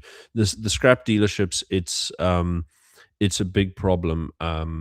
There's no oversight whatsoever, and one of the big things that the legacy oligarchs have actually had their eye on is the Sishen-Saldanha line, because that's the main route out of the iron and coal fields, the main mineral fields in sort of the Northern Cape and the Rand. Down to the Western Cape, where they have like the big iron ore terminal. And the trains get stopped due to metals theft so often that they started stockpiling the ore in Saldanha, to the point that they'd ran out of space to store the stuff, and would still sometimes not have enough stock to buffer the interruptions that they were having. And they begged for years and years to get involved in the process to just make this thing work. Also to make some profit, but no, let's not get too in the weeds there. Point is basically it actually started into it's already at the point where it's deeply interrupting fundamental economic processes, not just commuter rail. Although the commuter rail in some places is actually turning around. So in the Cape, they're starting to kind of get a grip on this. But there, again, there's complications. Like the main prisons gangs in the Cape have like branches outside, and the big new player on the block is a guy called is it Stanfield? Stanfield. What's his first name? Why can't I remember this? But at any rate, head of the 28s, he outside the prisons, he was caught recently coming to pressure workers who were part of the security that watches the rails, because he's trying to get on in the action. And that could mean any number of opportunities for money making, not just in terms of controlling salaries and controlling access to contracts, but also, concessions for metals theft, whatever. There's a lot of opportunities to make over there. And the Cape Town really hasn't quite gotten a grip on that yet. But it has gotten a grip on the metals theft and so on just enough, as well as on sabotage of, commuter rail and buses by taxi cartels, so the minibus taxi cartels, who often, they'll firebomb your trains and your buses, um, because they're competition. They've got enough of a grip on that that actually the line out of Wellington is running again and actually has extra services. Like they actually can go in and out of the town 4 times a day. Um, this is a first. For years it was out of commission. Like I think since 2019, 2020 or something. They were out of commission, with like very sporadic services, if at all. And so there's new gear out there, and it's kind of getting back online. But yeah, no, it's a huge problem. It's not just like copper cables and stuff like that. It's real infrastructure. And you get problems with squatters on the rails as well, which I mean, it's bananas. I have no idea why you would do that. It destroys all forms of infrastructure, but hey, who cares? Well, I was scrap dealers and Melted down the sun's chunk. I heard you guys have apps that when there's going to be a power cut. By the way, I just want to point out something interesting. In Angola, one of the big sources of iron is actually scrap. So they have this big problem that they're not converting their iron ore resources into manufactured iron, and a lot of it is getting reclaimed from scrap. So the I mean, I have I've had long chats with my Angolan friend, an Angolan friend of mine, who I did something on his channel recently for my book, but he made me do a second interview in French, and I'm like, my French is so bad, it's like not even like a good high school level French. It's just awful. And but he has a little Congolese audience as well, so he wanted me to cover some of that stuff, and it was like I was literally sweating trying to trying to get my point across. It's deeply embarrassing how bad my French is. And yeah, but the problem with the scrap metal market is if it takes over, especially now that our smelters are going out of business in South Africa, um, it's difficult to come back. And some of the fantasies that I had over there was like there are, ways in which you can use uh, syngas operations to convert oil into usable hydrocarbons that can be used to make steel.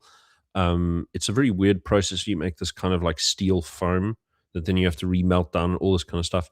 And I was thinking like, oh, if Angola could do this, then they could actually, and they took a really aggressive, almost Stalinist approach. They might be able to get a workable economy, on good footing before the electoral changes being engineered in their country push the ruling party out of power. But that's a whole other kettle of fish. It tells you when the power cut is, and the locals have been using that to, whenever there's a power cut, stripping the power cables. This is 100% correct. So the power outages are a huge problem because they do allow individuals to not get fried when they go out and do it. And there are still individuals who are cutting cable when the power does come back on and do very enjoyable TikToks, let's just say that. So the reality is that the theft of cable is another one of the South Africanizations that the West is now enjoying. The big one is actually around the power grids, because we've had, as we call it, for a very long time. And you may recall that last year, Britain sent a delegation to South Africa to ask them how we deal with load shedding, because there was a suggestion that you might have blackouts.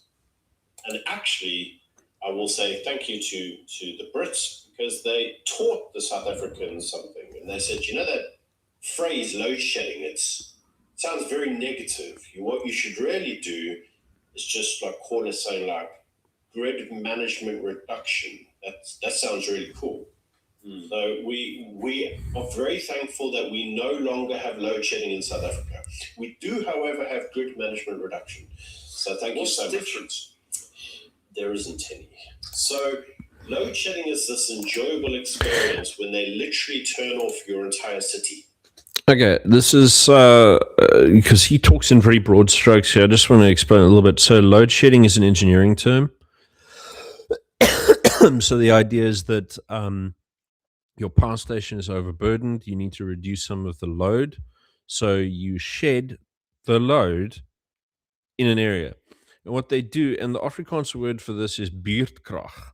And it's sort of like turn-based power. Actually, no, it's not. Yeah, it's buurtkrag. Sorry, not buurtkrag. That would be neighborhood power. Buurtkrag, sorry. Yeah, you take your turn to have power. And what would happen is that they'd shut off neighborhoods in rotation across the grid, and it'd be out for 2 hours at a stretch in 2-hour blocks. And they'd have different stages in terms of how much load they have to shed. At its peak, we had, under Ramaphosa, he put in this guy called Andre de Ruyter, who was pushed by Rothschild Capital as someone to hire, because they sort of muscled their way into Eskom very early in Ramaphosa's presidency, and they sort of said, well, you really need to push this guy on. And they headhunted him before he was selected for the job. And there was there was a thing that he was doing where he was trying to push green energy on us, which like the most mental thing that you've ever heard. And it pushed he was decommissioning power stations that were viable. He was mothballing things that didn't need to be mothballed. And instead of repairing existing stations, he was like, just stop using them. We were getting to the point where it was, in many places, the load shedding was up to 10 hours a day. Really, really mental stuff. And where it starts is actually, it starts in 2008. Load shedding starts in 2008. The reason it starts then is there's a report from Eskom in 1999 when it was still like one of the most profitable state utilities on the planet, very, very well run. And Thabo Mbeki, who's a sort of Blairite third way, he really, if you read his speeches, he pushes the third way all the time. This Anthony Giddens Fabian socialist perspective, which is sort of like public-private partnerships are primary, and you align the private sector with the public sector. So it's sort of like, if you think about how fascism operated economically, but then make it a globalist project instead of a national one, that's a good way of thinking about it. But so Thabo Mbeki had this sort of idea that he would open up the power sector to private bidders, but none of them showed up because for them it wasn't worth it to build these power stations. It's huge capital investment, huge risk, all kinds of problems. He's implementing black economic empowerment and employment equity. This is not good. So no one was was biting. And in 1999, the last wave of like the old white engineers issued their final report before they were kicked out. And they sort of said, well, listen, you're not building enough power stations. If we don't build this many of them now, then we're going to start having to do load shedding by around 2007, 2008. Rolling blackouts is the phrase they use. And sure enough, within a window of 6 months, they were absolutely correct. And a lot of load has been taken off the grid now, and we're doing much better. I mean, I haven't seen load shedding for a while because so much of the private sector invested in solar panels. So if you go to any shopping mall, the whole roof is covered in solar panels. Many middle class people have put solar panels in their housing, and it's been actually enough. That effort has been enough to take the weight off the government and allow them to basically not worry too much about load shedding. And now they're starting to dump money into solar power investments, but it is going to cause problems with grid maintenance, and they're still behind on the grid maintenance and the grid investment. So big problems because of the variability of solar power. But that's a whole story for now. I mean, because that caused the blackout in the Spanish grid was last year, because wind and solar caused such an enormous spike in power on one day that it just took the whole grid out. You really want more stable sources of power like coal or what's it called, nuclear. But you've got a lot of people from overseas, particularly the German government, who are trying to buy out our coal. They fund a group called Earthlife Africa through the think tank attached to the Green Party in Germany. And these people just go hell for leather trying to cancel any government development project into coal, gas, or nuclear. Absolutely bananas people. I mean, they've been very successful in halting our energy grid development. Yeah. Your city has no power. And It's ecological. it's ecological, 100%. Now, where we are currently seeing this in the West is actually in Mamdani's New York, because they are having good management reduction because of the need for air conditioning, because it's rather warm over there.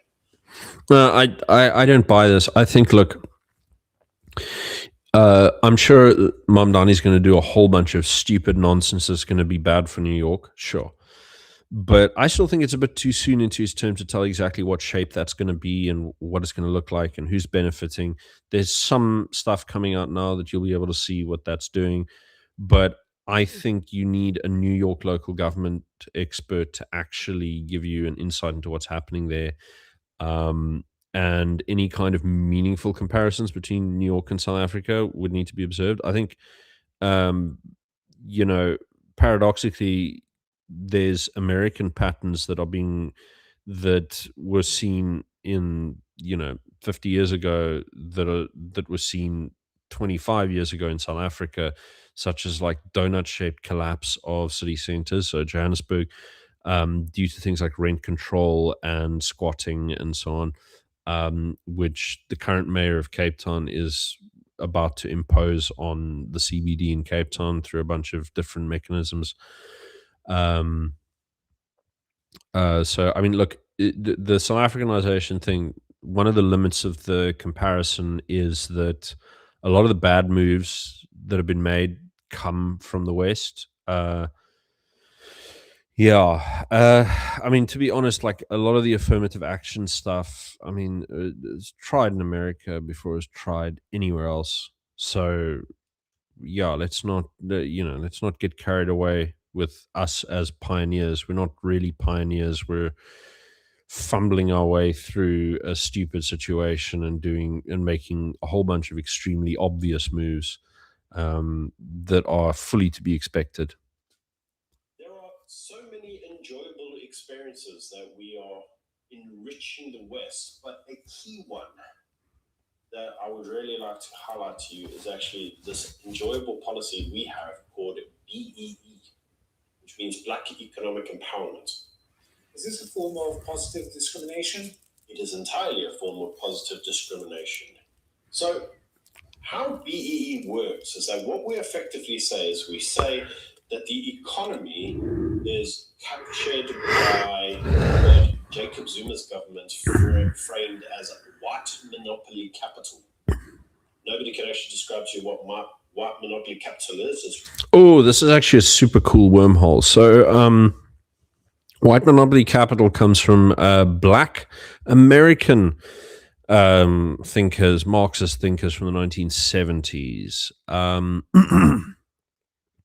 And it got adopted by some local Marxists in South Africa because, strictly speaking, under apartheid, we literally had white monopoly capital in the sense that only whites had access to capital in any meaningful sense.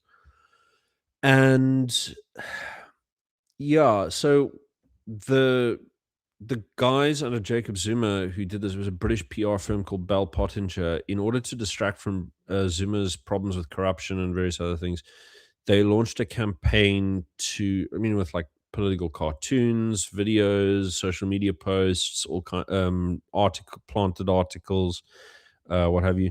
They pushed this idea of white monopoly capital that there was like, and it was very similar to like sort of Nazi era anti-Jewish propaganda about white people actually secretly controlling everything, as like some kind of like hive mind parasite thing. And funny thing is, when Bell Pottinger was found out to be doing this, they fell apart and the company was dissolved. But most of them formed this thing called Consulum, which and they picked this guy called Ryan Coetzee.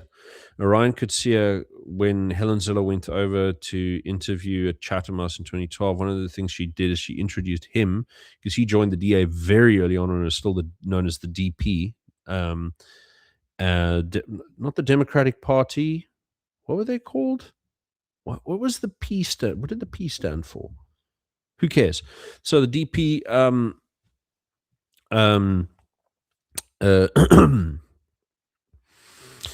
So anyway, he was part of like a campaign team, and he supposedly pioneered the idea of putting up hardboard posters on lampposts, and so from that basis, he was deemed a genius and pushed up. Actually, no, it's not solely due to that. I just give the man his credit. Apparently, he was very, very good at shaking up the finance department and getting them in order. So he's a good sort of slave driver type character. Very high attention to detail, very strict, high tolerance for making people uncomfortable, very strong sense of moral superiority, by all accounts.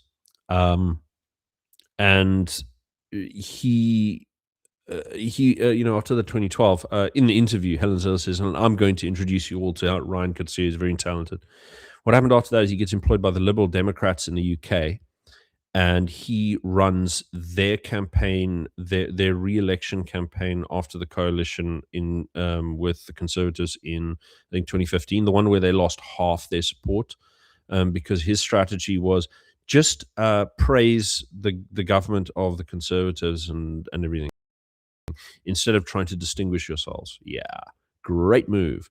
So then he ran. Then, of course, because Peter Mandelson, because Chatham House is a very Fabian sort of influenced organization.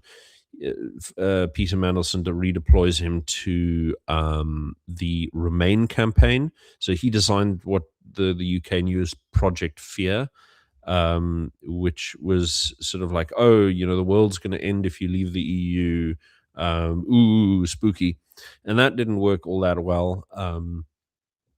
He fumbled the ball on that. That was not a campaign that should have been lost. There were some easy wins to make if they framed it a bit better. But so then he moves on to Consulum after that. He joins Consulum. I don't remember, was he CEO or something like that? And by I mean, like, I've known some of the people in that organization, and they told me that, like, what was happening is that he didn't want to take on additional staff. He's trying to cut costs. And their clients were like, the Chinese government taking over Hong Kong, or the Saudi government, or whatever. And there's a lot of, unsavory little projects if you're supposedly a liberal humanist, like Ryan Coetzee claims he is. And so they had all of these government contracts, and they fumbled the ball because they overworked their best employees to such an extent that their staff turnover was like, once every year. So they couldn't actually maintain eyes on a project to look after their customers properly. And they started dropping balls, and they started losing revenue. And then the DA rehired him through the company for like nearly 8 million rand to negotiate the government of national unity. And he cocks that up because the first thing that he puts on the table is sealed mandates. So sealed mandates is when each minister controls the policy in their own department. And he says, we're going to give that up as an opening gambit. And I mean, I found this out because of Tony Leon's last book. It's like buried in like a throwaway line in the dead center of the book in one of the chapters discussing the GNU process. Absolute bananas situation. I don't know how this happens. But the white monopoly capital thing at the time, and BEE in particular, what Byron here is describing when he talks about BEE, strictly speaking, we've got black economic empowerment and employment equity. These are the two projects. Now, employment equity is what everyone knows as affirmative action. You have race quotas for hiring, right? The other one, black economic empowerment, is different. That is giving black people access to capital, to shares of major companies. This didn't start with legislation. It started when the old elites, the legacy oligarchs in, whether they're Afrikaans or English or whatever, a lot of them, I think it actually started with Sanlam, I'm not sure. But they approached ANC members and gave them shares in these companies in the early 90s. And they were moved by both the Americans and the apartheid government from like 1983, as early as that, through the US South Africa Leadership Exchange Program, through another program that the apartheid government was doing, which Herman Mashaba, leader of a DA breakaway party called Action South Africa, he also benefited from that. And he made his money through BEE by becoming the BEE face for an Indian company. Anyway, the idea was they would use this to give the ANC skin in the game in the market so that they would not be tempted to nationalize everything like had been done in Zimbabwe. It actually worked. I think credit where credit is due, but it's feeding the crocodile, because gradually all of these elites realize they need to divest. And so you have the Oppenheimers, who are the most dominant family and who have basically been puppeteering every incarnation of the DA all the way back to the 1920s, back when they were called the South African Party. I mean, from 77 until the mid-90s, most of the upper leadership of the party were employees of Anglo-American and De Beers. It's cartoonish how much influence they have. They're still the biggest donors to the DA to this day, I think. I think it's Mary Slack Oppenheimer, because Jonathan Oppenheimer's just completely divested from all politics here. I mean, the guys sort of sold all of their mining shares off in 2012, right? They put together the framework through the Brentis Initiative to put the legislation for BEE in place. So there's actually the white elite who put BEE in place. And then once they've gotten all of their assets sweated their assets as much as they can, they sell off, they run away, and we're left holding the ball. And things have only accelerated from there. It's getting really bad. And it works in a very specific way. So it only applies if you have turnover over, I can't remember what the threshold was, 1 million or 10 million, or if you have 49, if you have 50 employees or more. So you get a lot of little companies with only 49 employees trying to avoid this kind of thing. And the way it works is through a wrong way risk profile. So you lend the black partner the money to buy your shares. So if it goes south, I mean, like it's a lose-lose situation for the company. So what they do in order to make up for this is often extract concessions from the government through these agents. And so it becomes this great entanglement of corruption and special favors. It's pretty dastardly. And recently they've started trying to tighten the noose and make BEE work through licensing. So if you even to have a license to operate a business, in various sectors, you have to show a certain BEE score. BEE score will be something like, okay, so many black shares, so many black executives, so many black employees, and all of these contribute to your shares, as well as your percentage of women, black women, LGBT, and disabled, although the latter two don't really matter that much for your score. And it's also why the main agricultural representatives, Agri-SA and Agbiz, are so, blithe about the expropriation of compensation, but because they're all level 1 BEE companies, as are much of the banking sector and so on. The head of the Banking Association of South Africa is an ANC cadre, just for reference. And the way in which they enforce this is that if you want to have a contract with the government at any level, you have to have a certain BEE score.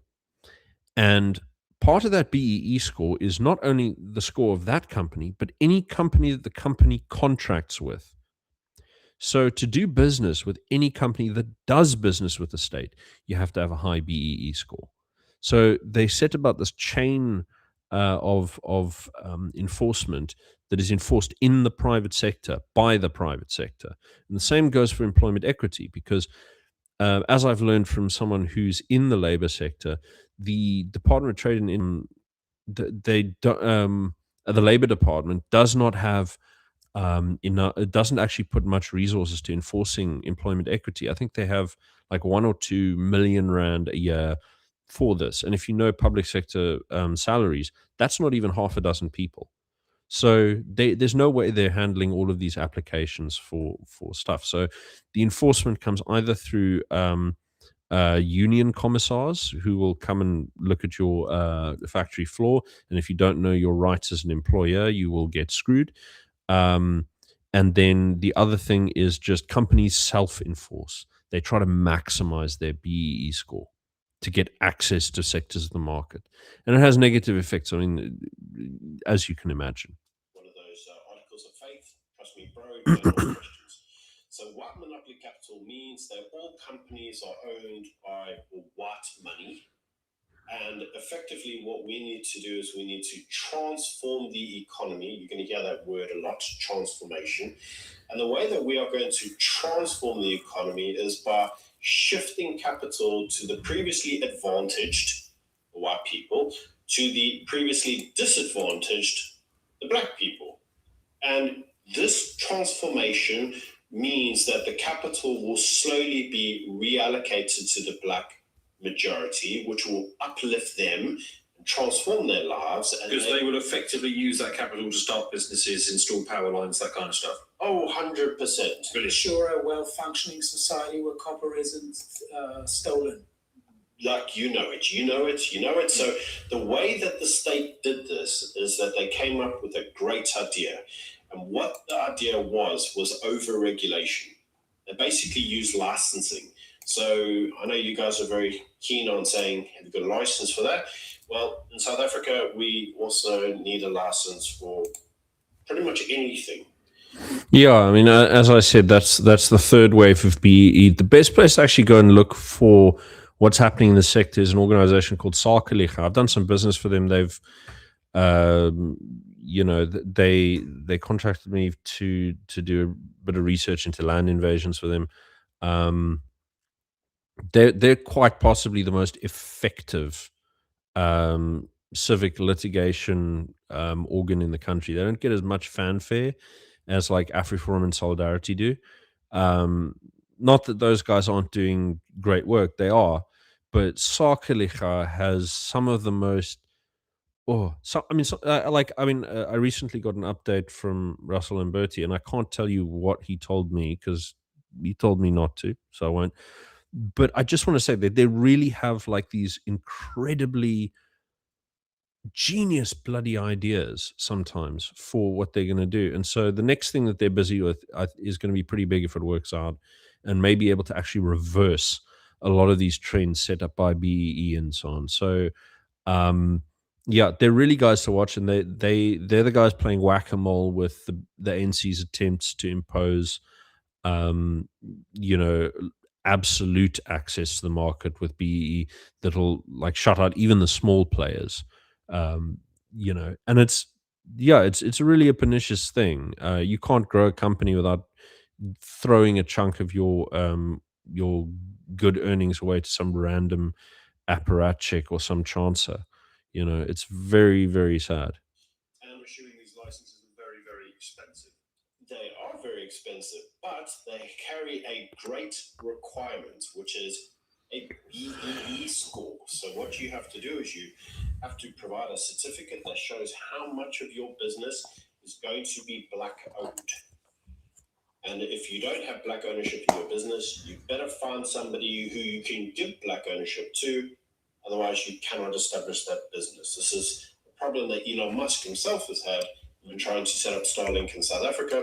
Oh yeah. So one of the cool things about that is that one of the biggest legacy oligarchs, Johan Rupert, has been working on a merger that will vertically integrate every aspect of the telecoms infrastructure. The company is appropriately named Massive. Some of the companies that he bought up in order to build his sort of tech stack that would create a sort of like standard oil level vertical integration include some companies with really, really bad sort of service delivery, but the fiber market is saturated, and so everyone's sort of running local monopolies, and no one's trying to compete with each other. But the merger was with Vodacom. So Vodacom is like it's a merger of Vodafone in the UK company and something else from back in the 90s. It was a big local telecoms company, and they have they basically have a near monopoly on the sort of mobile data market. And so the mobile data market and the fiber infrastructure market, including Dark Fiber Africa that runs the transmission towers. So it's everything that he's got his hands on. And now Starlink can't get involved. So I mean, it was just interesting to note that the DA and the ANC jumped all over the who he donates to, by the way, jumped all over the competition commission when they tried to stop this merger. They made the competition commission force this merger through, and he accompanied the coalition, the governing coalition, when they went to the White House in that famous exchange where Trump dressed them down and showed them a little movie with Julius Malema and all of that. Little did the Americans realize that actually the local elites love the EFF, because the EFF was instrumental in splitting the ANC and allowing the DA to get access to the national government. So EFF doesn't really grow; they're kind of stagnant, and they're good for providing a boogeyman as well as providing good pressure. That's so the ANC can say, "Guys, we have to do something. We have to get the ball rolling." Because otherwise, those guys might get in charge. So maybe we can compromise, and you can make another compromise and another compromise.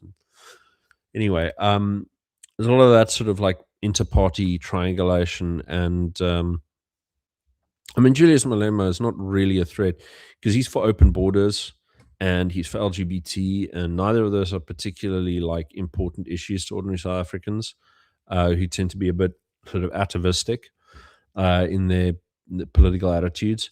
And so the guy who's really making hay with them is, again, Zuma's party, the MK, who are against open borders and kind of fairly gruff about LGBT issues. Because he says the more Starlink. Oh yeah, but anyway, sorry, Johan Rupert. He's the one who said, "What's the problem with violence in South Africa? I sleep with my doors open." The guys live in a huge military compound, basically like a giant palace with huge compound security around it, and oh, I sleep with my doors open. No, you don't say.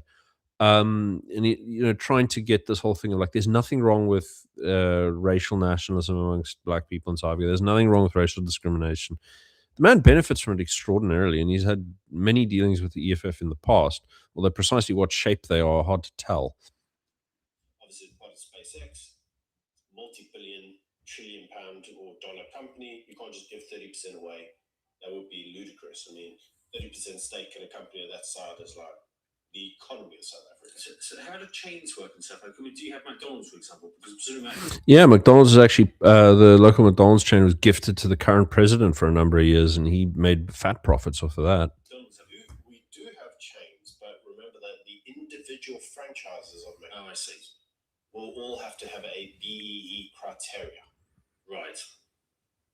Now, interestingly enough, the first person in South Africa who actually got the distribution rights for McDonald's was our president, Cyril Ramaphosa. Oh, yeah, I spoke too soon. Anyway, I think it's important to highlight with everything that you're saying there, right? It's not like in better conditions South Africa couldn't generate electricity. It's not like South Africa couldn't. No shit, we got the biggest, like one of the biggest coal deposits on the planet of extremely high quality. Have productive businesses. It's not like South Africa couldn't have economic prosperity.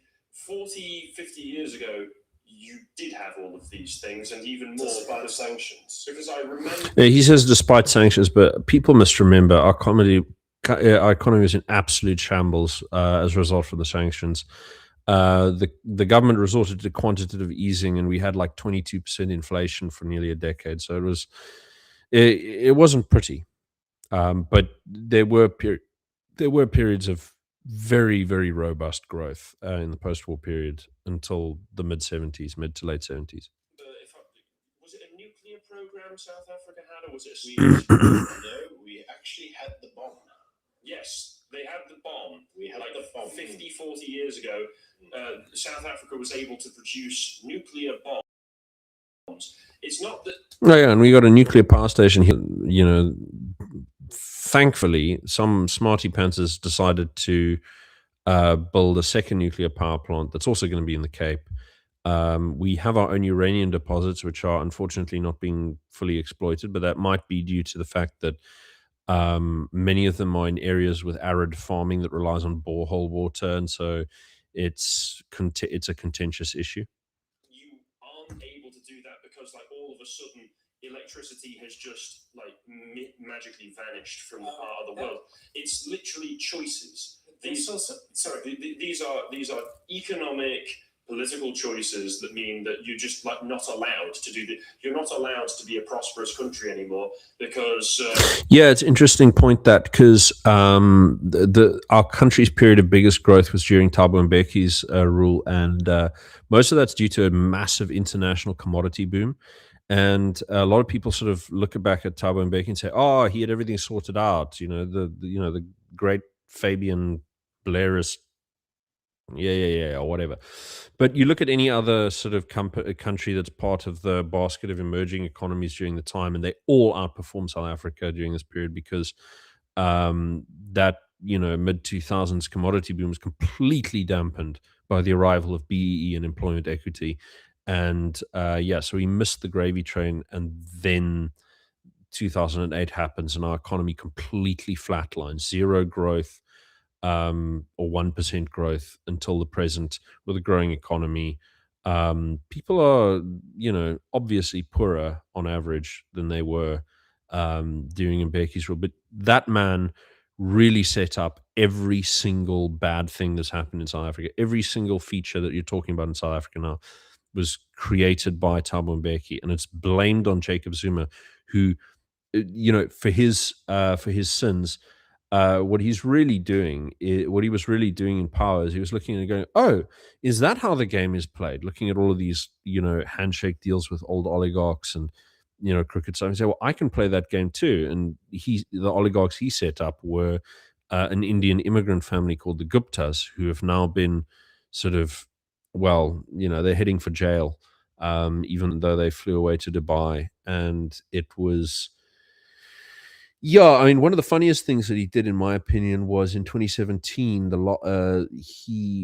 He built this gigantic mansion compound in his hometown of Nkandla, and it was the last year that the UK gave foreign aid to South Africa. And my suspicion for why is that the price of his palace in Nkandla is almost exactly the size of the UK foreign aid budget for South Africa for that year. It's I had a really, really good chuckle when I saw that because it's you can see Zuma's sense of humor in some of his political decisions. Um, you know, absolutely just a guy who looked at a crooked system and said, "You know what? I'm a bigger crook and I can do crookery better than you." And it's in a way, it's there's a sort of perverse admiration that I have for that in a funny sort of way. Um, but no, I don't. I wouldn't like him to come back. No, but still worth looking at. I don't know, Mbumbe will feel very, very sad if you have a prosperous country. Well, worse than that, because you see, what actually happened, we have to cast our mind back to 1994. So Nelson Mandela won in 94. Everybody. Oh, I should just point out that Nelson Mandela did none of the actual governing while he was in charge. It was almost all Thabo Mbeki. So he was mainly a decorative figurehead who ran around demanding donations and bribes. And his attitude towards democracy is actually pretty pretty weak, pretty bad. There was a case where the DA got their first black council candidate in the Eastern Cape, which is the Xhosa sort of heartland, and he was assassinated. And Nelson Mandela's reaction when the media asked him for comment, which was kept to the back pages but is still on the record. He said, I mean, this is R.W. Johnson, who recently passed away, who remarked upon this in a book. Mandela actually reacted by saying, "Well, what was he doing there? That's our territory," you know. And he gave a speech in Tanzania. He said, "Oh, we will have one party rule forever, and we'll make sure that no one else challenges us." And the idea that Nelson Mandela was a great conciliator, I think, is exaggerated. I think he was. He was just very, very talented, sort of public guy. There's a very revealing interview. You should look up a guy called Peter Hammond. He is one of the most like deeply based Protestant evangelicals you've ever seen. He actually played a sizable role in the independence movement for South Sudan. And the man's been arrested and tortured by police in I think it was Zambia. The guy's had an incredibly sort of interesting life, and very obsessed, by the way, with sort of banking conspiracies. But I try not to get too stuck into that stuff. It's a bit rich for my blood, I have to be honest. But he did give a very interesting interview years ago about his meeting with Nelson Mandela, which you can look up on YouTube. And this is how I actually found the guy. Is he was leading a protest movement against the legalization of abortion, which happened under Nelson Mandela. There's lots of hyper liberal progressive positions that were moved on. And what happened there was that he got an audience with Nelson Mandela as a result. And he goes in there and he says, "Well, this, that, and the other. We need you to stop doing this. It's evil. You're killing babies."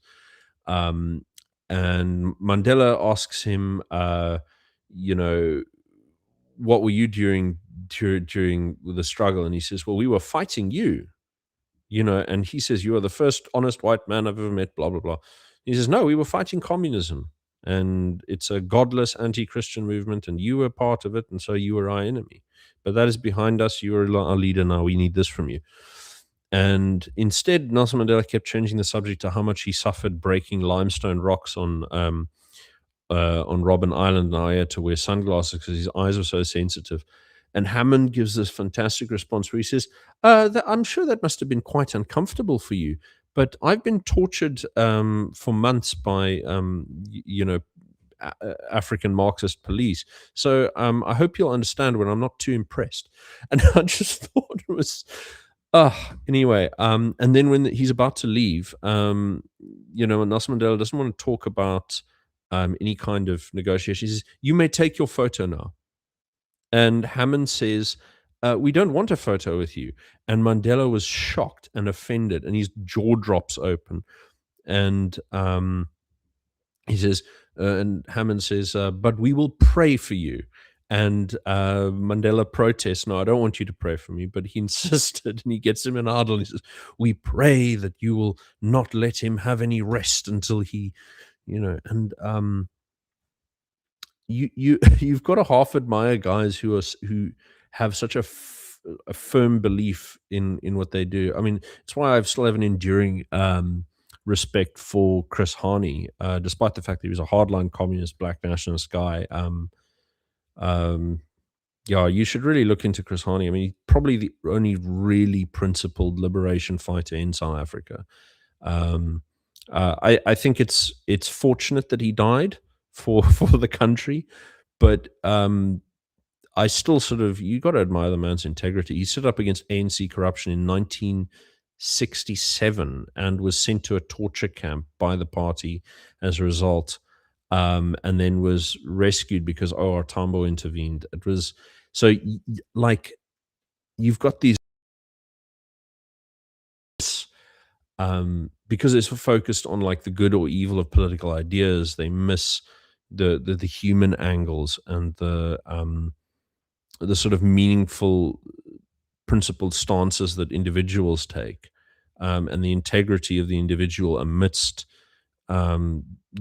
great historical movements, trying to keep your sense of self and your sense of purpose and principle amidst all of the nonsense that goes on in the world. I end up admiring a lot of people who would politically be my complete enemies, just because against all odds they managed to maintain a sense of integrity. But good thing they're not in power. I'll put it like that. Was very happy. Now, Mandela inherited a state that was largely, majority white run. So said at the time they also had a GNU. They had. Oh, this is a comfortable chair. And his biggest fear was that the coalition would basically dissolve. It would break up, and you'd have the return of apartheid. You would basically have the democratic dispensation would end and you'd go back to what it was before. So he didn't want to have drastic changes in his time because he felt that those changes would give impetus to the people that were fearful of what black majority rule could be. And that might lead to the end of the coalition, if you want to call it that. That all changed with Thabo Mbeki in 98. Thabo Mbeki came up, he got a firm majority, and he was like, great, we're now going to implement change. One of the first changes that he really wanted was he wanted the civil service to be more black. He wanted it to be more representative of the country. And so he was the first guy to come up with this idea of BEE, or affirmative action. Which involves using a nuclear bomb. Well, actually, the apartheid government, the National Party, got rid of the bomb before they handed it over to the ANC. That was probably that was the smart move. They were like, well, we're not sure we can trust them with it, so just get rid of it. And they did. They got rid of the bombs. So we do still have two power stations, or one power station, which is in Cape Town. We'll talk about that if we have time. But ultimately, what happened when Mbeki came in, he wanted to replace everybody to transform the economy. And his idea was, if we could just cut them into some of the business opportunities and we could share the wealth, we could get into a form of prosperity and go forward. Now, Mbeki was a pragmatist, and he was also what you might call a Western liberal. I don't mean an S-lib like you would describe it. I mean a literal classical liberal. And underneath his stewardship, the economy grew about 8%. It did very well. The problem is we then had the financial crash. You remember what I said about Thabo Mbeki and how people like to remember him as like this, great governor, classical liberal. I mean, classical liberal? Oh my goodness. Okay. I mean, yeah, I don't want to dwell on this too long because I gave a good long explanation of how Thabo Mbeki's governance really worked, but he was not. I mean, he completely spent the entire national reserves in order to sort of reduce the deficit. Which, okay, cool, good. you can make a justified call for that. But it left very little wiggle room for when the crash happened. 2008, and as a result, Jacob Zuma was able to come to power. And the first Actually, Jacob Zuma came to power because of a corruption deal that was headed by Thabo Mbeki. So Thabo Mbeki, in 1999, he struck this big sort of bonanza of deals with European arms manufacturers for military hardware we didn't need, and and him and his, I mean, like all of the senior party members pocketed huge amounts of cash. There's a great book on this by Andrew Feinstein called After the Party, and he's a sort of he was a sort of naive, progressive young Jewish guy who joined the party thinking they were what they said in newspapers for the Western press, and he became an MP, and he headed the Parliamentary Oversight Committee to try and investigate this situation, and he was known as Mr. Clean, not just because he was, free of corruption against all odds in the ANC, but also because he was bald. And my next door neighbor in Johannesburg apparently had a bit of a thing with him back in the day at UCT, but that's another story. He ended up in the UK running in Keir Starmer's seat in London as an independent candidate, basically pushing for South Africanization. We need to do it more like South Africa here in the UK. I mean, he left the ANC, went straight into merchant banking not merchant banking, investment banking of some kind in London, and then ran on a leftist platform for MP, and he wasn't doing too bad actually. He's big into his pro-Palestine stuff. He's married to a Muslim girlie, and I think, I mean, there's like some of these characters who just, they can't let go of the ideology even when the consequences stare them in the face. I mean, for me, the second I realized which way my ideas head, I had like a big existential crisis and had to rediscover how to look at the world. Not so for some people. But Feinstein did write an absolutely excellent book on this whole period. Big expose on the arms deal. Mbeki, not touched. No one investigated him, but he tried to neutralize Zuma, who was getting extremely popular. And Zuma and Mbeki were the first leaders of the ANC who made contact with the national government when they opened sort of direct government negotiation in the 80s. So they go back way back to then, and I mean, Ramaphosa also goes back to then, but he's a complicated story. But basically, I mean, like, Mbeki has become this president emeritus with a big think tank who's widely respected, and Zuma is the polecat of the country. And you can understand why he doesn't respect the political process, because, he gets charged for corruption and Mbeki gets charged with nothing. And they were eating from the same trough. And he got hundreds of charges of racketeering and bribery and all kinds of stuff.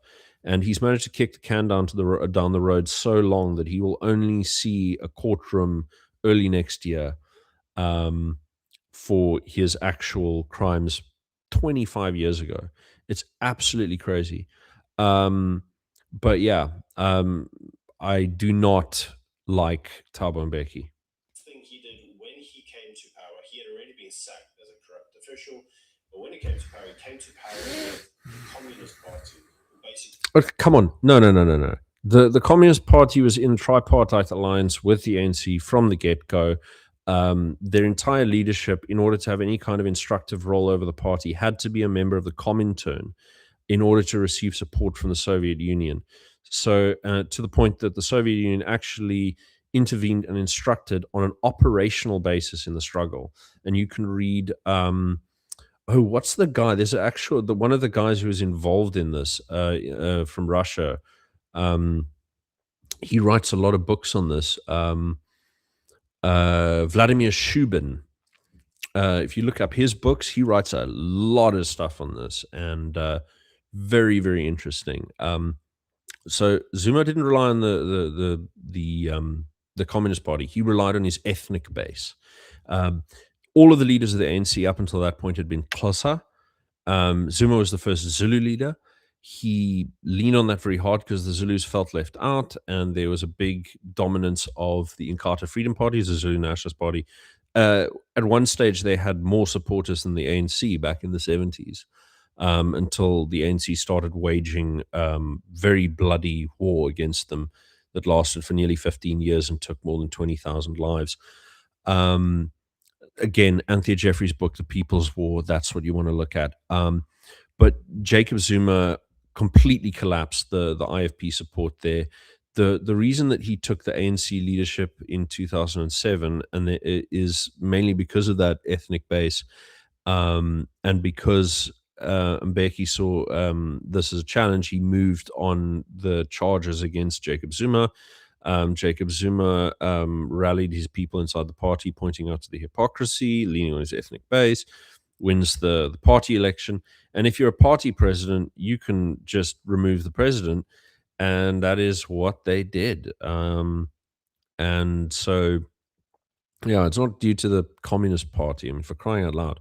Although the Communist Party is playing an interesting role recently because they split from the ANC and ran as an independent party for the first time this year. And in by-elections, they actually managed to take 3 points off the ANC in a key election, which allowed the DA to win a black ward in Mfoleni by literally single-digit votes. Like I think it was 7 votes that they won that ward by. They wouldn't have won if the South African Communist Party was off the ballot. So I mean, they do play a role, but I mean, come on, they're bloody marginal these days, and even then, He voted for him to take over. And it was Jacob Zuma's government that ultimately adopted a lot of the communist thinking. balls. It was in place since the get-go, you silly sausage. It just took time to. I mean, look, 2012 when they start doing this, the second phase of the National Democratic Revolution, they take Lenin's two-step theory of revolution and adapt it for the racial context of South Africa. And they say, well, look, step one is you take power and you gradually, gain control of all the levers of the economy and state. I mean, you can look in the Soviet Union, the new economic plan is still fairly hybrid market stuff. States only owns like 20% of the economy at that stage. In Russia, you have these huge monopoly contracts with Standard Oil. You got General Electric building Magnitogorsk for them. It's a hybrid economy.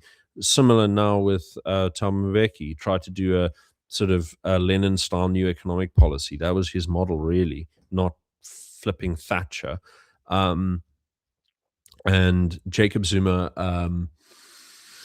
he just went for full on straight up economic populism. There's not a lot of theory going into that. Not until 2012 when they say, oh, actually 50% of the economy is switched to black ownership. Now's the time to press for this, and this. So they do the second phase, which is now we joining the road to socialism. But that blueprint was only supposed to be implemented from 2017 on. And the ANC moved slowly, so they didn't really get it moving until 2019 when Ramaphosa was in charge. So you see a lot of moves to like centralize control of the municipalities through the district development model, which became unimplementable and basically redundant. You got the National Health Act where they tried to nationalize healthcare, redrawing the education system, redrawing all kinds of things. And then the third wave of BEE, which I mentioned earlier. It's not, Jacob Zuma is not more communist. He's actually more nationalist. This is a poor reading of the situation by Byron, but don't hold it against him. He's going off a lot of public commentary that's fairly big in the mainstream, and pretty much no one questions it because no one listens to the black nationalists. So they don't think to take any of them seriously. And a lot of white people play the same game, fall into the same trap that black people do, which is, oh, the other guys think this, therefore it must be wrong. You got to remember that, there are a lot of smart black nationalists out there, whether you want to believe it or not. And they really, really do have insights that you have to incorporate in order to see the world properly. Even if you reject their basic worldview, they can see stuff that you can't. And so occasionally you should actually be listening to them. His idea was he didn't really want to govern. He wanted a nice life. The communist Balls, he didn't want to govern. The man was head of the ANC spy services. The man loved power. That's what while he looted the state. Now, you've got to understand that we've got to where we've adopted these policies, whether they for good intentions or bad intentions. We're not here to debate that. What we're here to debate is what the actual practical consequences of what happens. So now we know to set up a business, we need BE scoring. I need a guy who's going to take 25, 30% of the business to get a license. I want to have the business without it. Who do I give it to? Do I give it to Taba down the road, or do I give it to the ANC politician? And the ANC politician will say, give it to me. If you give it to me, I'll ensure that you get preferential treatment when it comes through to procurement. And on top of that, if something goes wrong, I'll protect your business. I'll send in the police or some security guys. That's interesting. It's the way the rubber hits the road there. We can really see how those kind of relationships work. Is again Marikana massacre. So Marikana, they had was it Lonman? Now there are a lot of ANC cadres who had shares in Lonman. I think Ramaphosa did at the time. I'm not sure.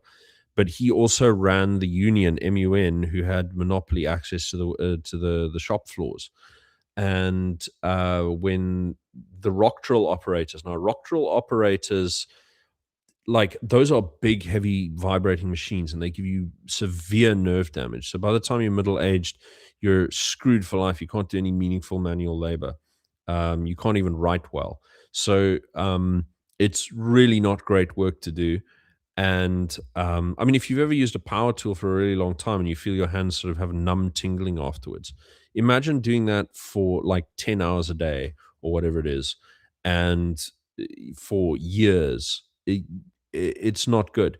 So these guys are like lobbying for increased salaries, danger pay, insurance, all the usual things you can expect a union to organize. But MUN says, no, sorry.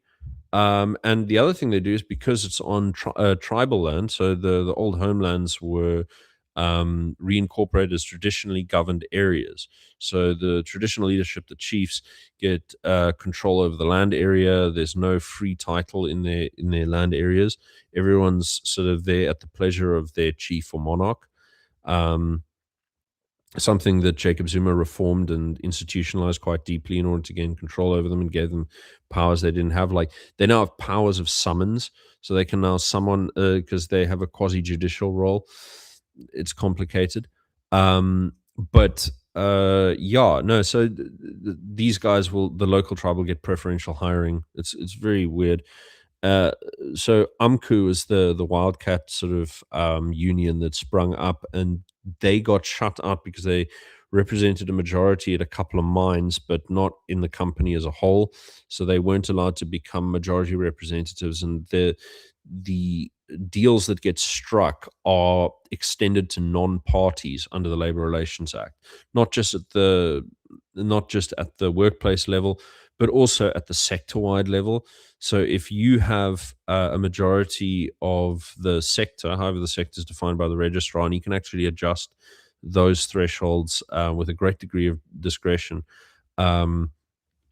If you have a majority, Section 32 of the Labor Relations Act says it applies to non-party. So oligarchs will often use the big unions tied to the ANC to get very, very high salaries for workers that create an incredible barrier for entry for new businesses, small and medium-sized enterprises, and also increase the unemployment in the country quite considerably.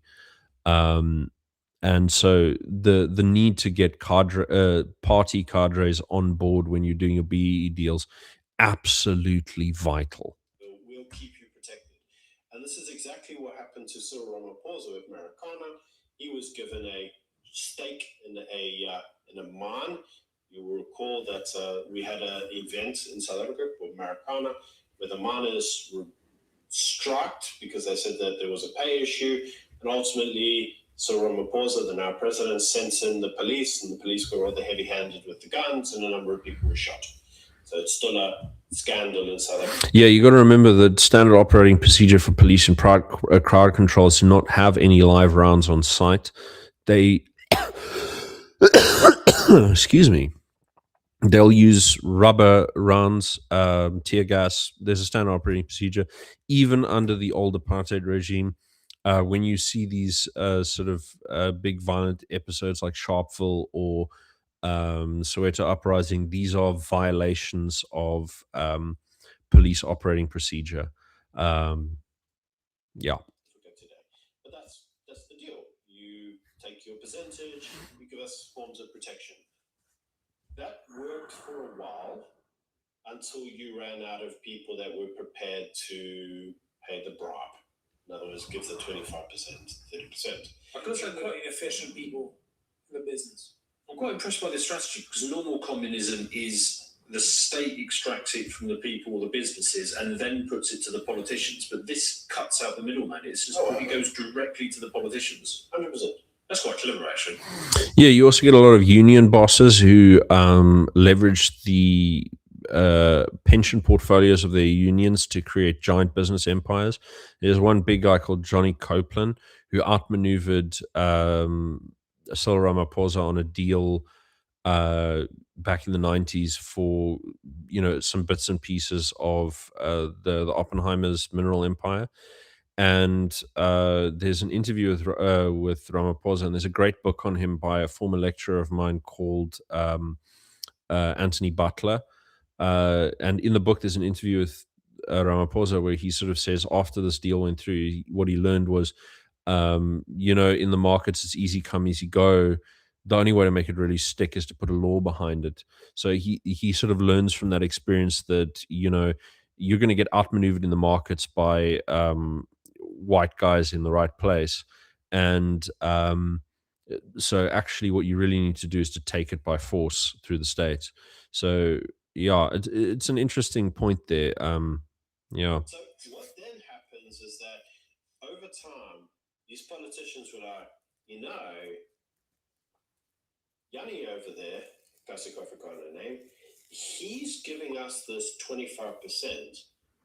We've got this the wrong way around. If we establish the company and we give Yanni the 25%, then we can have the main license and we've got the majority of the money. And so, yeah, you get a lot of these companies where it's just like, often black women because they get extra scores for being women. And they'll have like a holding company that functions almost exclusively just to do BEE deals.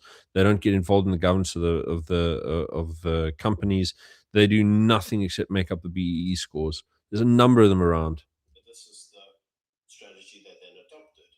But over time, Actually, in Sweden as well, you get this position where, in order to get women on the shareholders board, you get these really sort of powerful women who will hold board positions on huge numbers of companies, and leverage their position, their sort of the advantage of them being passive partners who don't interfere with the business, to just gobble up huge chunks of enterprise.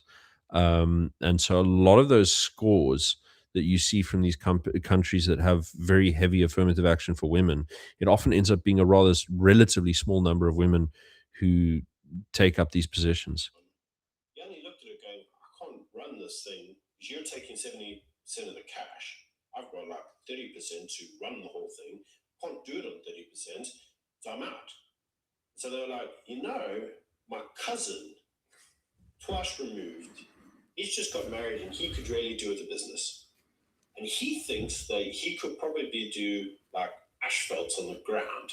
He could just retar the road. So if he sets up the retarring company, we can keep it all in the family. Problem is he's never started around in his life. He doesn't know what he's doing. And may not actually turn up for work or do anything.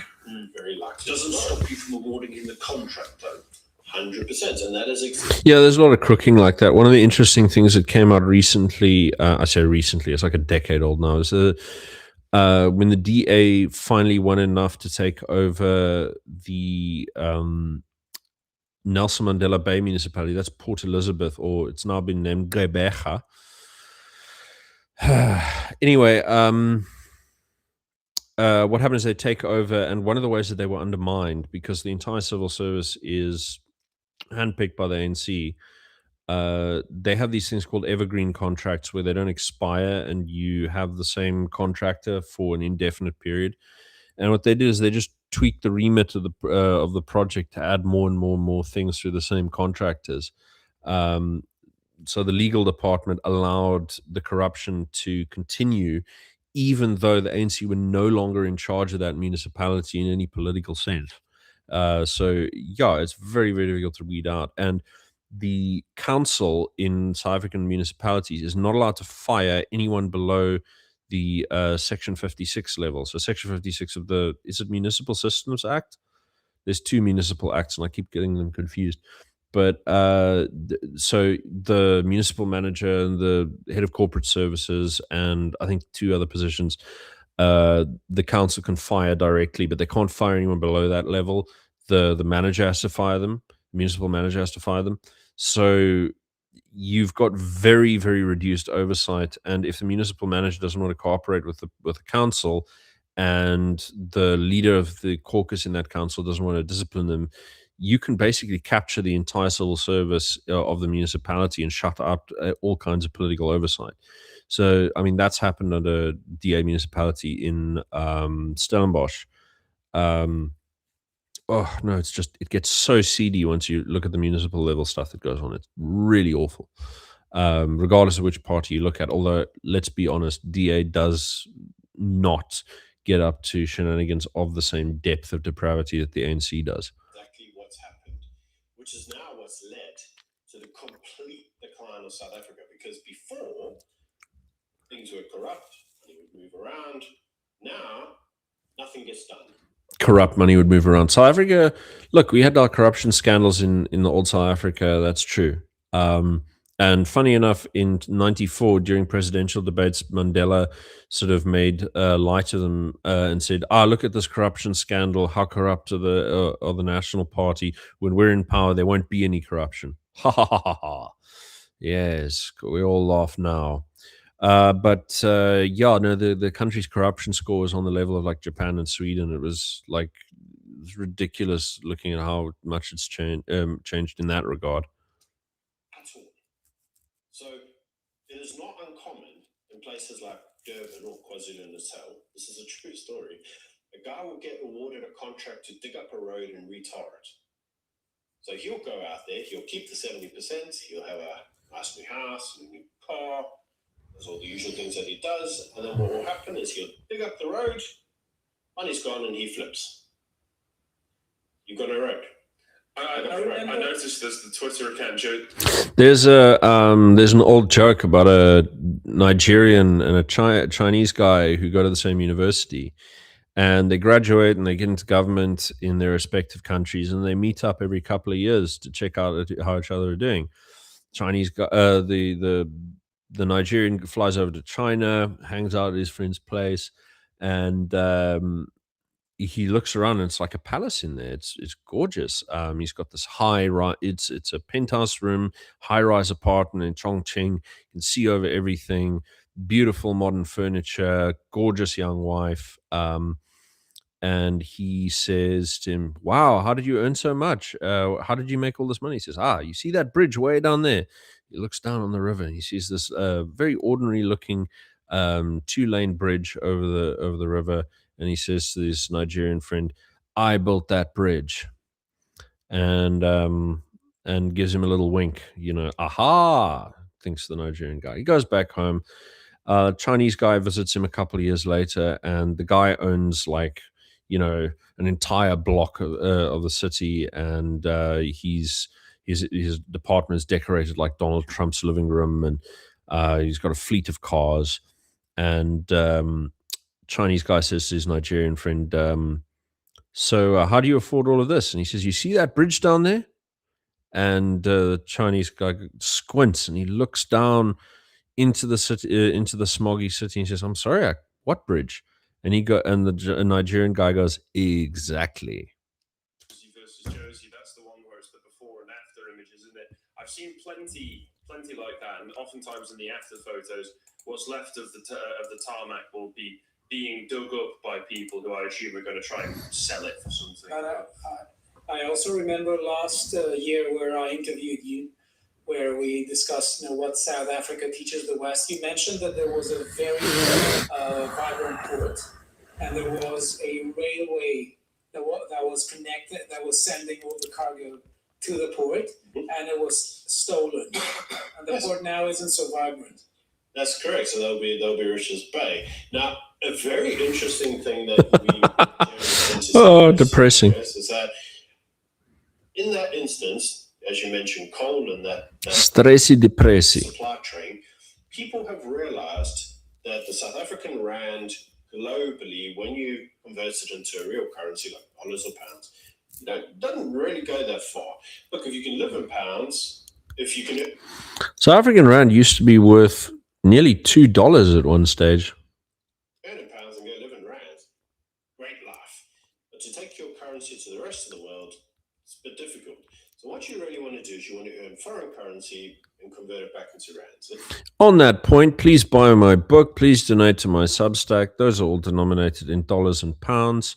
Please stick some cash into my pocket. Links in the description. Yeah, no, it's quite nice. By the way, one little trick that I do when people contract me for research, because like, okay, civic organizations, they don't have shed loads of cash, so I can't charge them an arm and a leg, especially as like a relatively young researcher. So what I would do is I would denominate the research in Dutch minimum wage, which actually goes quite far here in South Africa, to be honest. You can have a fairly comfortable middle class lifestyle if you're getting regular contracts, which I don't get regular contracts. So, get like a few of them a year, got to stretch them out a bit. But, it doesn't do too badly, I have to be honest. And no one can say, oh, minimum wage, that's too rich for my blood. They kind of look at it and go, yeah, okay, fair enough. Which, it's not bad. Yeah. So it's a neat little trick, and it anchors my income to, foreign markets. So I'm not too impacted by inflation down here. But yeah. And you live like a king, right? So you now have a coal business, and your coal business has got to provide coal to Eskom, the national supplier, which also has a shed load of regulations. Or you could sell that same coal to Germany and earn euros. Oh, Germany, remember them? Well, the logical step is I'm going to sell it to Germany. By the way, even though Germany did try a lot of shenanigans to get access to our coal, against all of their so-called green credentials, our biggest market is still Pakistan and India, and a little bit of China. So, yeah, just for reference and perspective here, it's majority Pakistan and India. That's going to take a while to get your cash. It's going to have to boat, it's going to have to travel there, and then they're going to have to check the quality and shift out. No, dude, our coal is fantastic quality. We only sell the absolute dog shit cast off brownstone stuff to Botswana, Namibia, and Zimbabwe. We don't sell the crap to the Europeans. We sell them like high quality bloody stuff. That stuff that's basically graphite. Rocks from the actual coal, because that's what happens. You need quick cash flow as well. So what do? You send all the good stuff to Germany, and you go, okay, all the absolute garbage. Oh, there we go. Probably shouldn't burn. We'll sell that to Eskom. Oh yeah. No, they were doing that. They were selling stuff that was too poor to even sell to neighboring countries, to our local power supplier. And again, I mean, you look at these companies like a few years ago, I had a look into this. I think it was maybe 4 years ago even. I was looking at. I picked one of these coal suppliers at random just to see how deep the cadre penetration was, and it was like I was looking at Exara Resources, and like half the board were either an ANC member or a former IDC employee, or a relative of an ANC stalwart, and it's like, what do you expect? I mean, when you do that, I mean, transport's dismal. Quality of the coal's dismal. You get such a high ash content that you're running the machines at a near a power deficit. It's rubbish. Eskom transformation where they've taken out competent people and appointed people based on racial criteria. Yeah, they did that in the late 90s, as I mentioned earlier. It's part of Mbeki's project. They get this absolute garbage coal. Do they vet it? No. Go straight in the burners. What ends up happening? The burners pile up with rocks. So the burners collapse. What happens? Strictly speaking, they pile up with ash. So you have uncombustible components within the coal. But that's, that's just... I'm nitpicking now. All of this can be traced to one central issue, and that is removing forms of competency from the state and doing forms of engineering to re-engineer the state through the government's hands to have a form of demographic reflection based on what the government wants. So the thing I've always wondered with South Africa is, it's obviously just going to. I always say. What I will say here is that the impact on municipal governance is asymmetrical. So, for example, if you look at Cape Town and the Western Cape as a whole, or at Midvaal, or any of these kind of municipalities that actually run relatively well, the local demographics are still overwhelmingly minority. And the thing about that is, as these areas draw in more influx from the majority black areas, and you get these sprawling squatter camps or whatever, or you get even as the black middle class in the area grows, the impact of affirmative action gets more aggressive, and you do see a creeping effect. So if you focus on the local level, you can see some of the effect of like the migrant patterns that I was mentioning at the beginning of this video, much like what you see in the United States or Western Europe, where you're driving a massive influx from the third world, and then you're applying an affirmative action process to try and match the demographics as they change. And so it accelerates the process and creates excess demand for the influx. I don't believe in accelerationism, because look at South Africa, accelerate down. You can always continue to go down.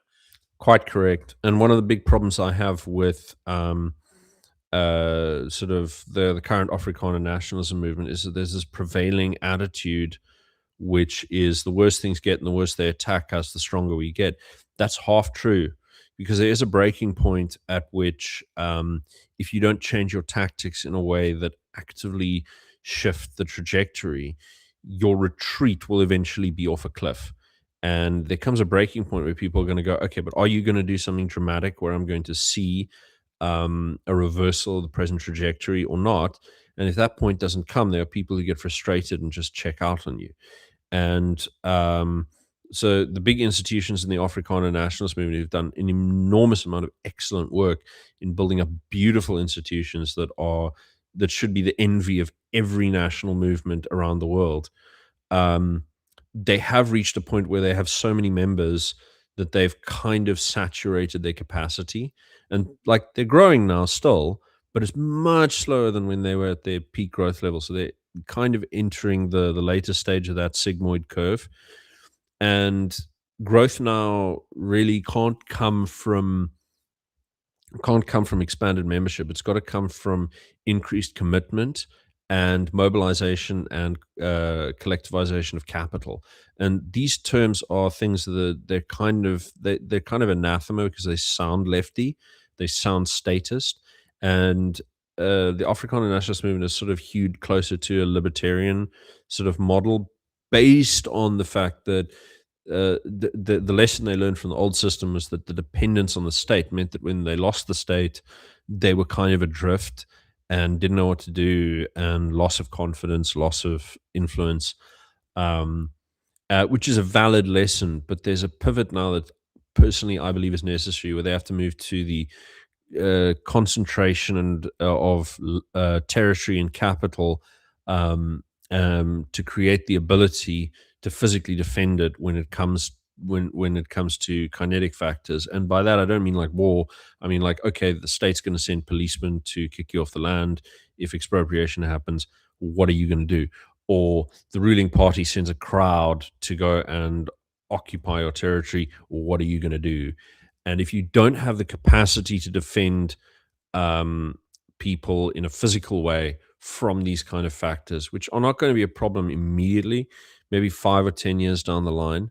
But if you can't mobilize to say no to the state is still very strong. I mean, people say like, okay, well, one of the leading Afrikaner intellectuals, Koos Malan, who I look up to enormously, is excellent. But he has the same problem that a lot of them have, which is that they just observe the trends of the replacement of government services with private sector initiatives and think that okay, this can continue indefinitely. I don't think it can, because I think at a certain point, the state is going to lash out because they're losing control.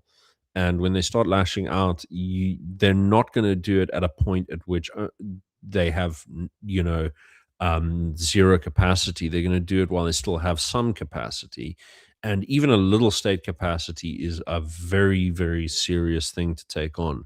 So I always think they need to, I always try and encourage them to be more hardline on those questions. And it doesn't mean get all itchy right now and do crazy things. It's more about, as I said, focusing on the consolidation of territory and capital. And I think the guys in Irania really understand this, but Irania itself as a model can't really be replicated due to a whole bunch of factors. I've got a very long and in-depth article on why that is on my Substack. So just to bear in mind, it's a very, very complex problem, and every local area, unfortunately, kind of has its own unique arrangement of issues. So, however you're going to take on this, let's call it the CCC, concentration of capital, CCT, concentration of capital and territory. The more you want to go for CCT, every single area's got to have their own little model. So it makes it very fiddly and difficult, and sometimes it'll be expensive. Sometimes it'll be labor intensive. I always think these are difficult questions to answer, and they have to be approached very, very cautiously if you are considering making them, because certain moves will ring alarm bells in Pretoria, and you don't want to do that before you're ready. So I do thoroughly understand why the leadership are very risk averse. I just sort of think they have to kind of start making a move soon.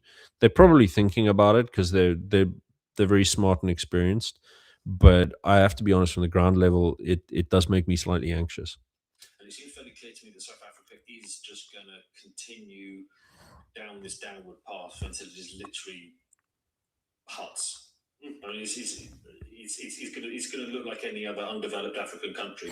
Yeah, I mean, he makes an interesting point there. But if you look at the rest of Africa, there's kind of a U-shaped curve. So decolonization is a very, very long descent to the bottom, right?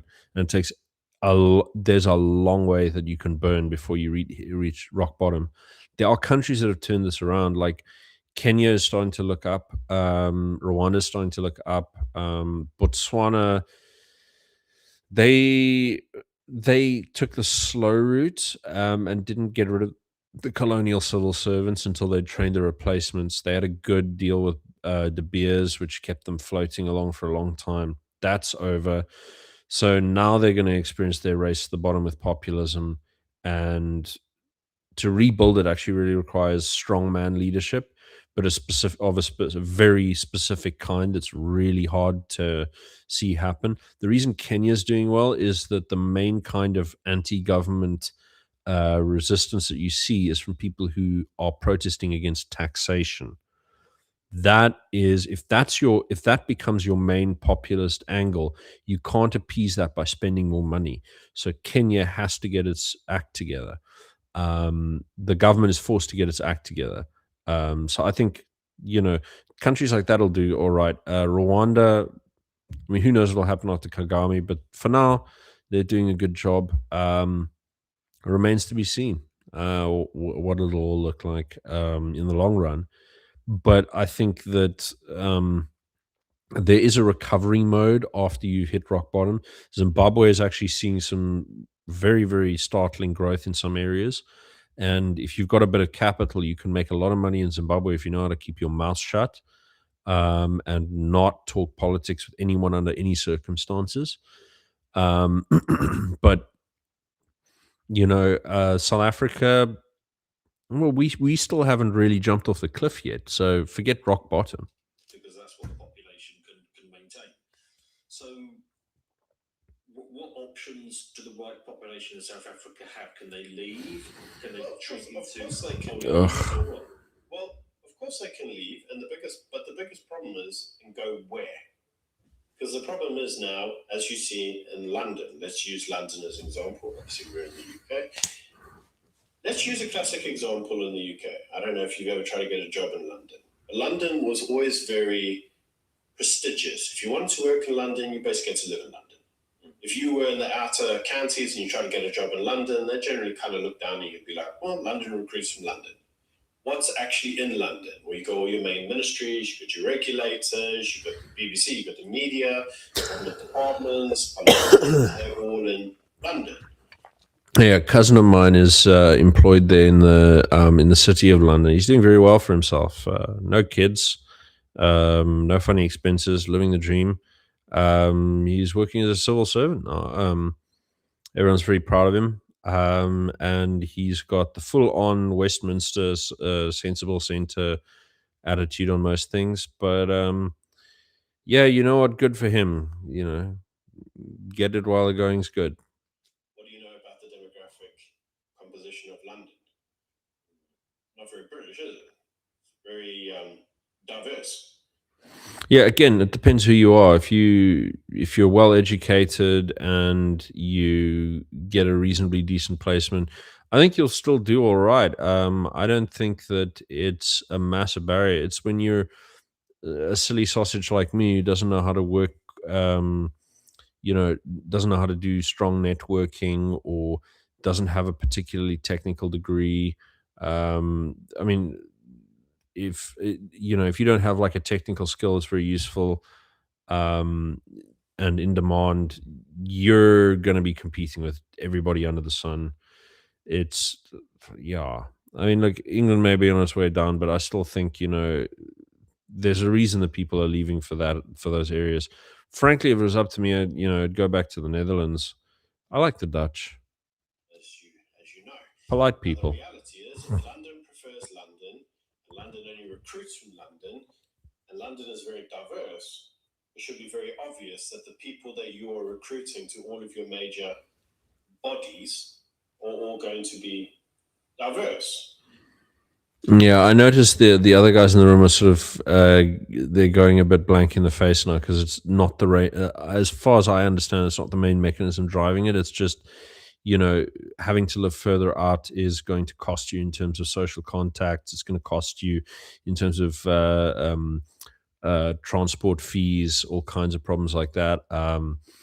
The diversity thing is legislatively mandated. It's not driven so much by all of that because the people who are living in London, inside London, in the diverse areas, a lot of them are due to like social housing things or preferential rental contracts, things like that. So I don't know if that's really going to give them a leg up because it's not going to magic a technical degree out of thin air, but c'est la vie. And you're putting people from countries like mine that are taught from a very young age that societies and economies need to be transformed because of historical injustices. Well, I mean, you don't get taught that elsewhere in the world very much. Actually, that's fairly unique to South Africa. Most of the rest of the continent is,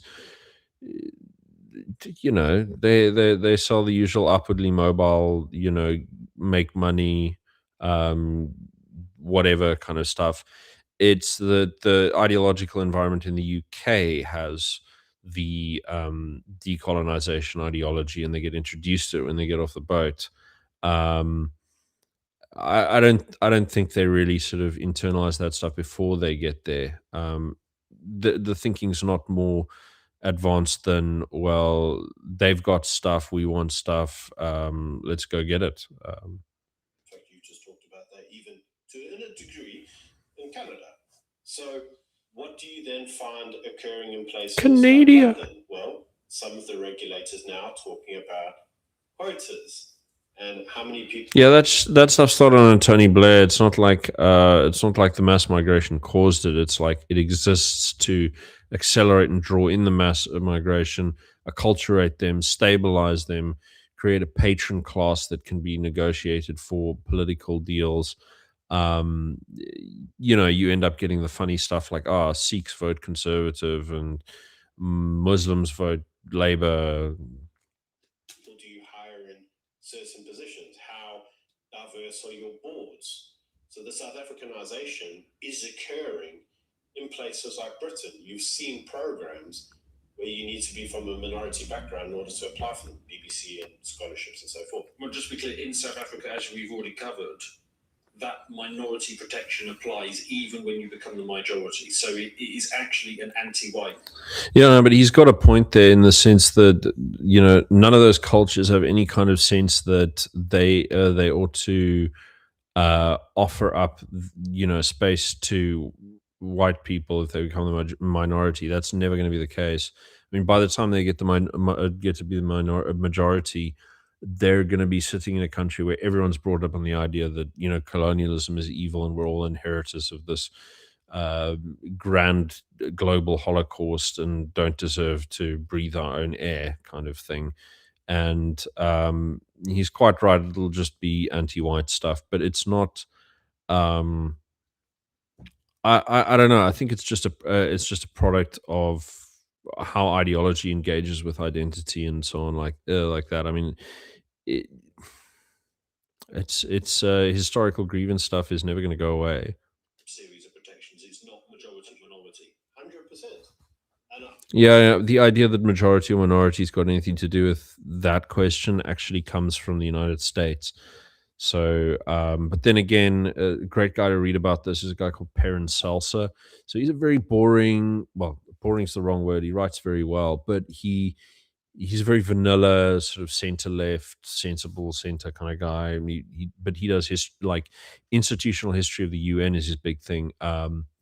Both the environmental stuff and the social stuff, and he goes into a great amount of detail on the emergence of critical race theory and other such ideologies in his PhD from 2011. How that propagated through through UNESCO and the American Social Sciences Research Council, and how that became. They decided that this is the official lens through which all social science must now be conducted, and that established the prestige position which propagated to all of the universities over time. And there's other stuff that people research, like going into the CIA sort of ties to all of this. As a means for containing orthodox Marxism throughout the 60s and 70s.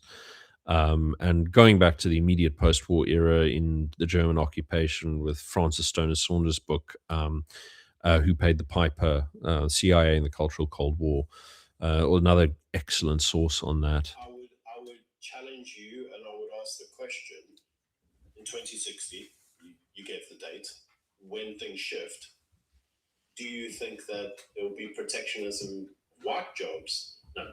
I think the anti-white protections will become even stronger than they are now. And it will be done on the basis of you need to protect the majority because they were the previously disadvantaged. Another interesting point about the South Africa's race quotas is that they graduate them in such a way that entry-level jobs have stricter quotas than established positions. So senior positions are the employment equity demands are actually not that strict. So what you get is a situation where you have the boomer generation and the older Gen X generation in South Africa actually have far more job security than the younger whites do. And as a consequence, they are far less excited about it. They're far less worked up over the thing. And occasionally you get like, oh no, let's go along to get along kind of thing. And frankly, that's, in my mind, that amounts to a buggy you, Jack, I'm all right. But occasionally they sort of watch what's happening with their kids and they catch a bit of a wake-up call. But frankly, everyone's been brainwashed enough that, the Rainbow Nation comes first. So Sad, sad, sad. Same thing in the West, by the way. Older generation, almost no impact. Younger generation, high impact.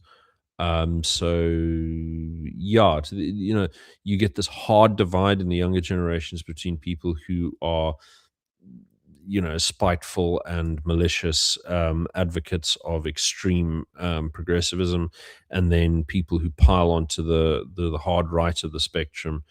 That's a big thing that's happening in the West, is that deep polarization of the younger generations. Against So, I mean, I can't see any necessary reason, but what's your prescription as to why Britain in 2070 won't also have, and you need to give 30% of your business to a black person or whatever, a government minister, in order to be able to have your business? Do you see basically, do you think we're just 50 years behind?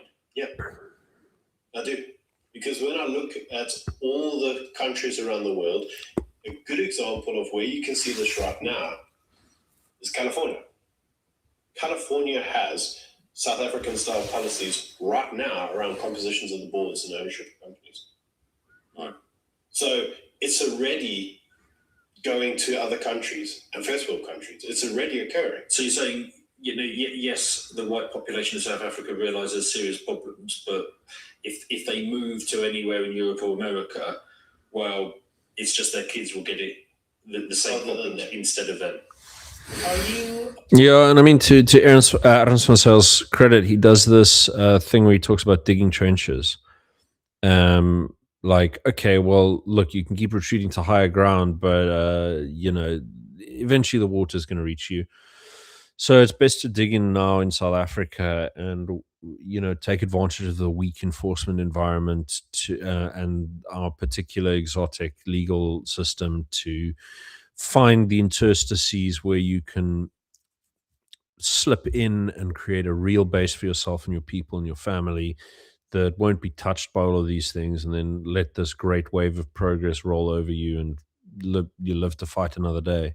Optimistic about South Africa? Because, for instance, in this article, Ernst is a bit optimistic towards the end. Do you share his optimism?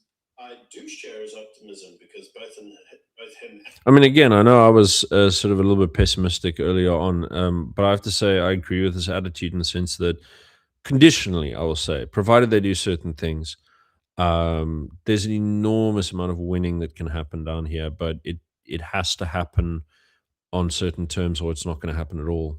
And I see the positive side of South Africanization, but it's going to be 50 years in the future, and now we're already along that track. And that is that the governments cannot sustain us.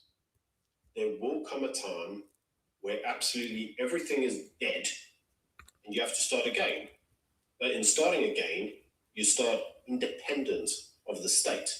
So I say to a lot of my own South African individuals, it's like, one of the biggest problems you have in the United Kingdom at the moment is everything works. If you want to go on a digital currency, you probably could. We can't. We don't even have electricity. How are you going to transact? Like, there's no electricity. I mean, Yeah, bugger the digital currency. I think when CBDCs kick in and everyone's going that direction. Once that kicks in, there's not going to be any on or off ramps out of the economy with digital currency. The rug's already starting to be pulled in that direction. So I mean, I don't hold out much hope for that, but it's in dodgy countries, you might be able to get some interesting angles there. One thing that I'd be interested in to point out here is that there's actually parallel case within South Africa, because the Western Cape's actually kind of behind in this process, where there's enough good municipal and provincial government that things kind of basically function, and the higher rate of minorities means a higher rate of trained and institutionalized middle class people. So that means that, because remember, even under apartheid, despite the disadvantages faced by the colored population, a lot more of them had access to education and employment opportunities than black people did. And so you've got this kind of comfortable lag where things actually kind of work okay, and people basically follow the law and pay their rates, and they're like, okay, well, we just vote harder and everything will be all right in the end, and eventually the black population will come round to our way of viewing things, and it just doesn't happen. I mean, in 30 years, we've had no meaningful change in the demographic composition of the two main voter blocks. So, yeah. Maybe 14 hours a day you can use the electric currency. Maybe. And then what? The rest we're going to have to use, I don't know, rocks. You write it down on little pieces of paper saying, I owe you this much digital currency, and then little pieces of paper become the money again. Yep. Well, the real way around that would be to develop an equivalent of the Hawala or Fei-Tian system, where the Pakistanis and the Chinese have a way of transacting, having this kind of like illegal shadow banking system, where they exchange passwords that validate transactions made by local sort of pseudo banks. So you go to your Hawala and you go and say like, okay, I need to deposit this much of money for this guy way overseas, and then they'll just write it down in a little ledger and send the ledger overseas by mail or by encrypted electronic transfer, and then they balance the sheets on the other end and make the money available that side, and vice versa, and then they will balance accounts clandestinely at some prearranged date to sort these things out, but to sort out cash flow. But generally speaking, it works very well because no actual money is crossing borders, just IOUs. So yeah, it can work actually, as much as they're joking about it. And it's a great way for these syndicates to actually avoid taxation or scrutiny. Exactly. So the other side of things is that our state is so inept that we don't have a functioning army and we don't have a functioning police force. Yeah, we got our ass handed to us in the DRC last year. It was cartoonish. We had to be evacuated by Zimbabwean Air Force. Zimbabwean commercial airliners. We had to retreat through Rwanda, the country that we were at war with, and we had to. I mean, we had complaints from soldiers that no one was digging their pit latrines for them. Like, what planet are these people on? They can't even dig a hole in the ground. Yeah, it was embarrassing. It's not uncommon. I'm sure you know we have private security that protects homes. It is not uncommon to drive past a police station going, this police station is protected by ADT, private security. That happens too. So the reality is, like, in terms of freedom of speech, do we have speech laws? Well, no worse than anywhere else, I suppose. I mean, we're not Britain yet. But the reality is that even if we had the most draconian laws, our police vans don't work. You know, he's kind of being a bit silly here because, yeah, if you're a white guy and you say a racial slur, you will see consequences. It's the people who can buck the police controls are like taxi cartels, criminal organizations. Like the taxi cartels will do things like their buddy gets arrested for some violent act or fraud or whatever, and they will just send like 50 guys into a police station, shoulder their way in, and bust him out.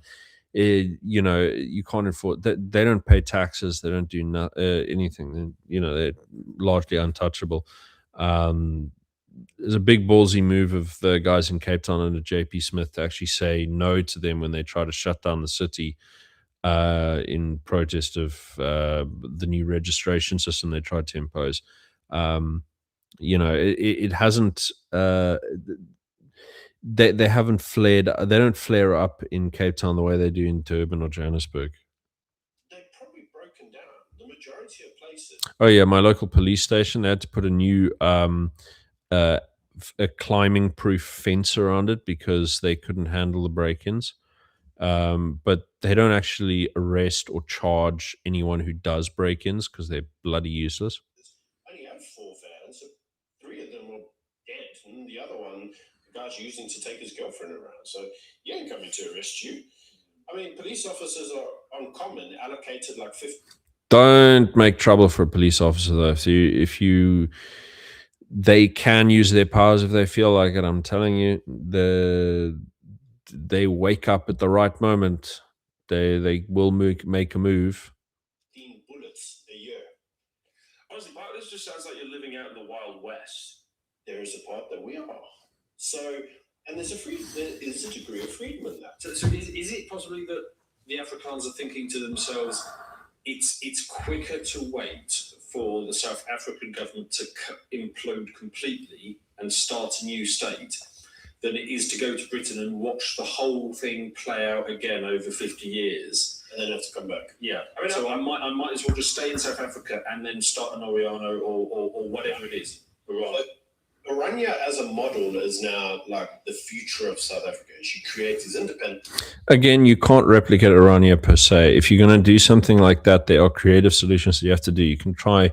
There are a couple of locations you can put a charter city, but they would be hugely capital intensive to make work, and you'd have to find a way of making the model profitable. I have been probing ideas around that myself, but it's hard going, and I don't know what I'm doing in that area, and I'm trying to get help to understand that problem. But there are, I mean, outside of the charter city model, there's also things like getting municipal boundaries redrawn, which is hard, but there is a legal route. Then there's the concentration of capital and territory through sort of more ad hoc means. You just have to pick you have to pick the right settlement to do that, though. It's a complicated problem. Enclaves, where you basically have it as a state within a state. Our constitution does allow that. Yeah, no, you have to be very careful, because he's saying the constitution allows it. Doesn't really. Constitution allows you to have like these gated communities, but any kind of semblance of racial discrimination, and they will jump on you like a ton of bricks. I've always recommended the best route to go down is building common property trusts, and then through minority owned businesses, minority owned properties, and then leveraging that capital to mechanize and automate local companies and local businesses, reduce dependence on cheap local labor, cheap imported labor, and consolidate security. But that's complicated, and you have to think about what degree of economic independence is realizable or realistic. How well can you defend outlying agricultural communities? The questions multiply as you dig into it. Our constitution allows a state within a state unless it's a white state, in which case it's completely racist. No, it's nonsense. He's making. I mean, look, I understand what he's saying. There are sort of a fair number of intentional communities and traditionally governed areas that are definitely fully black and very sort of proud of their culture and everything. But the Orania is constitutionally protected under Section 235, rights to self-determination, and but you need a specific law or legal structure to attach that right to, and that had to come from a very unique set of circumstances after 1994, when they created these local transitional councils as stand-ins for municipalities, just so they could have voting districts and some basic governance as they tried to integrate the country. And then they dissolved those in 96, I think. No, they didn't dissolve until 96. Some of them were still being dissolved in like later. But when the Northern Cape tried to dissolve them, they didn't put the notice in the Gazette. So Orania used that to state, well, you haven't followed the correct procedure, so you can't dissolve us. And then while they were in limbo, they used Section 235 to get the government to state, actually, you can't dissolve our local transitional council because we have a right to self-determination, and it's a very sort of modest form of self-determination. So they created this very odd circumstance where they are a municipality within a municipality, and inside their municipality, the only residents are members of a single block share corporation that sells plots of land through corporate block shares. So that's how Orania works, and it's very unique. My only concern is is that if the Oh, and it's not as if they haven't tried it. There's something called Kleinfontein, but it's on the outskirts of Pretoria, and so it's all just middle class people who commute into the city to do their thing. But it's not been run very well, and so there've been disputes inside there. And then, yeah, they're under a lot of pressure, and I don't know if they're going to make it. It's a weird circumstance. It's been tried 2 other times, but I couldn't find anything on those settlements or why they failed. So yeah. I know the South African model is white people pay all the taxes and then they distribute a pittance to the black population, but that pittance is just enough to keep them fed. If the state collapses entirely, can these independent towns survive when 1 million people turn up looking to take everything No, that is the big question. that they have? So the amusing part about that is that, and this is again one of the problems I think that Because I mean, I just want to point this out. If you want a bit of good fun, and you can do this while you listen to the podcast, go and look up Adrian Frith 2011 dot map. Just type it into Google. Adrian Frith, Frith. Now he's and I'm using this in the most positive sense of the word, autistic data analyst and geospatial guy he's advised like the DA and local governments and all kinds of stuff. And he put together a population dot map of incredible detail that's interactive based on the 2011 census. And it's one of the most gorgeous research instruments. And you can go in there and you can see how like the old traditional white towns will show up, and then next to them will be a giant squatter camp. And this is the structure of most of the country. So in a sort of slow and more moderate way, what this gent is saying is actually what has already been happening in a manner for quite a while. And so every white settlement is like supervened upon by a very large black settlement composed of migrant labor that's on a treadmill increasing every year as people insist on maintaining temporary labor rather than permanent labor, as I mentioned earlier, based on Labor Relations Act, as well as the psychology of sort of menial labor. The problem is that they sort of like they get some insecure labor in, they work their bums off, then they start to put down roots and get unenthusiastic about their work. They get replaced by a new wave and dumped out into the squatter camp, and it just expands. Southafricanization will bring to places like Britain. When our power goes off for 8 hours a day, we go, it's Tuesday. When your power goes off for 20 minutes, the local JD Sports gets vandalized and they steal everything. Mm-hmm. And they lose their mind. You've got a national inquiry here. You know, the PM's on TV talking about like, oh, well, we don't know how this happened. For us, it's like, for us, You still see people here whose shops are being vandalized, and the police is told by bureaucrats to basically do nothing, yeah, even with the power on. Yeah, I want to say this for South Africa. Everybody in South Africa fucking hates criminals. Like, criminality is a huge problem. People are terrorized by it. Everybody wants the state to be harsher to criminals, wants them to be lethally horrible to criminals because they hate them. We used to have a movement that sort of fizzled out in the early 2000s called Mapocho, big symbol of a leopard. They were huge. At their peak, they had like 300,000 members. And one of the things that used to grab headlines is they would throw people into crocodile-infested rivers in Northwest Province as a way of getting rid of them. And they're really serious. We have a lot of vigilante violence in South Africa, and people do not like this kind of stuff. The problem is, okay, is negligence, and it's that you've got very big problems when you try and do any kind of vigilante stuff across racial boundaries. But I'm telling you, a lot of people will. It often happens that you'll get black members of the public applauding a white person for dealing with a criminal excessively, because it's just people hate criminals so much because of how much suffering they cause.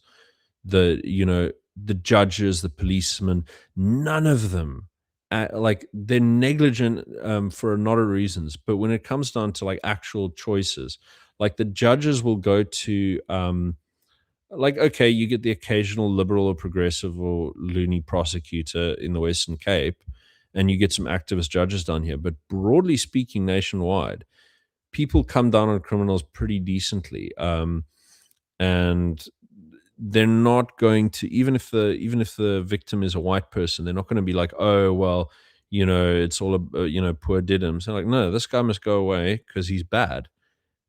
You're not going to get those kind of crazy judgments that you see in the UK, where some violent lunatic rapes and murders a woman and then gets a slap on the wrist, or that doesn't happen here. We know that, like, if the case manages to make it to trial, the judge is going to actually give it a fair shake.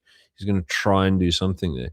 Even the guys who are like very, very anti-white, they don't they don't they don't they don't tolerate violent crime very much. They don't like it. So we have a degree of sanity here that does not prevail in the West. The Western Cape is weird. We still have a lot of that sort of silly, vain progressivism, but Africans, they don't tolerate criminality. They don't like it. I mean, I say they don't tolerate criminality, and they tolerate it to the degree that they're forced to by relative strength of organization. But um, such is life. It's just the mindset. I have no idea how you can be the kind of person that does the things that some of the judges in Western countries do. It actually baffles me. It's beyond insanity. Yeah. So how you would cope with what we have, I don't know. At least we've still got our firearms for now. So But can the Afrikaners survive a collapse of the state, because you're heavily outnumbered? the state has collapsed. Yeah. You just don't know it. But they're still getting. That's not true. Don't be silly. A real state collapse is, I mean, even Zimbabwe, people are frightened of the ruling party, frightened of the police, frightened of civil servants. The idea that South Africa's got a collapsed state is just, it's an exaggeration to the point of mental illness. I'm sorry. Like, we have a bad, crippled, sort of stupid, incompetent, negligent state, incredibly corrupt, bad at doing everything. But if they really wanted to screw with you, they absolutely could. And if the culture of the elite, governing elite, changed and they decided, all right, gloves off, anyone who has something we want is going to give it up. Anyone who does something we don't like is going to get smacked. That is going to happen. You get funny things happening. Last year, some members of parliament with a few policemen did a surprise inspection on a random farm just to see if they could overpower the private security. So there are things that you don't understand, like asymmetry. The enforcement of power does not have to be consistent to be a real serious risk. And so being blasé about state authority just because it looks weak and sclerotic is a bad idea. It's a bad idea. You have to take them seriously at all times. It's not something to take lightly. At least some payments. I mean, it just sounds like bribes. It just sounds like individual people going bribe me and people going along with it. I mean, I've spoken to some South Africans who I know who've all basically said, well, actually, if you're a white South African, you can still live a pretty good life as long as you have high walls and a source of electricity to power your electric. Or you live in a small town in the Cape, northern or western, or even some parts of the Eastern Cape. There's places you can flipping Albany. If you live in Albany, you are living the fat life. There are places still where people don't even put burglar bars in their houses, but you have to know where they are. I mean, I've seen places in the deep Eastern Cape, some of the oldest Anglo settlements out there, where it's weird. It's like England with tropical vegetation. It's so bizarre. Like big old stone church, village green, fates, except everyone for some reason dresses like a hippie.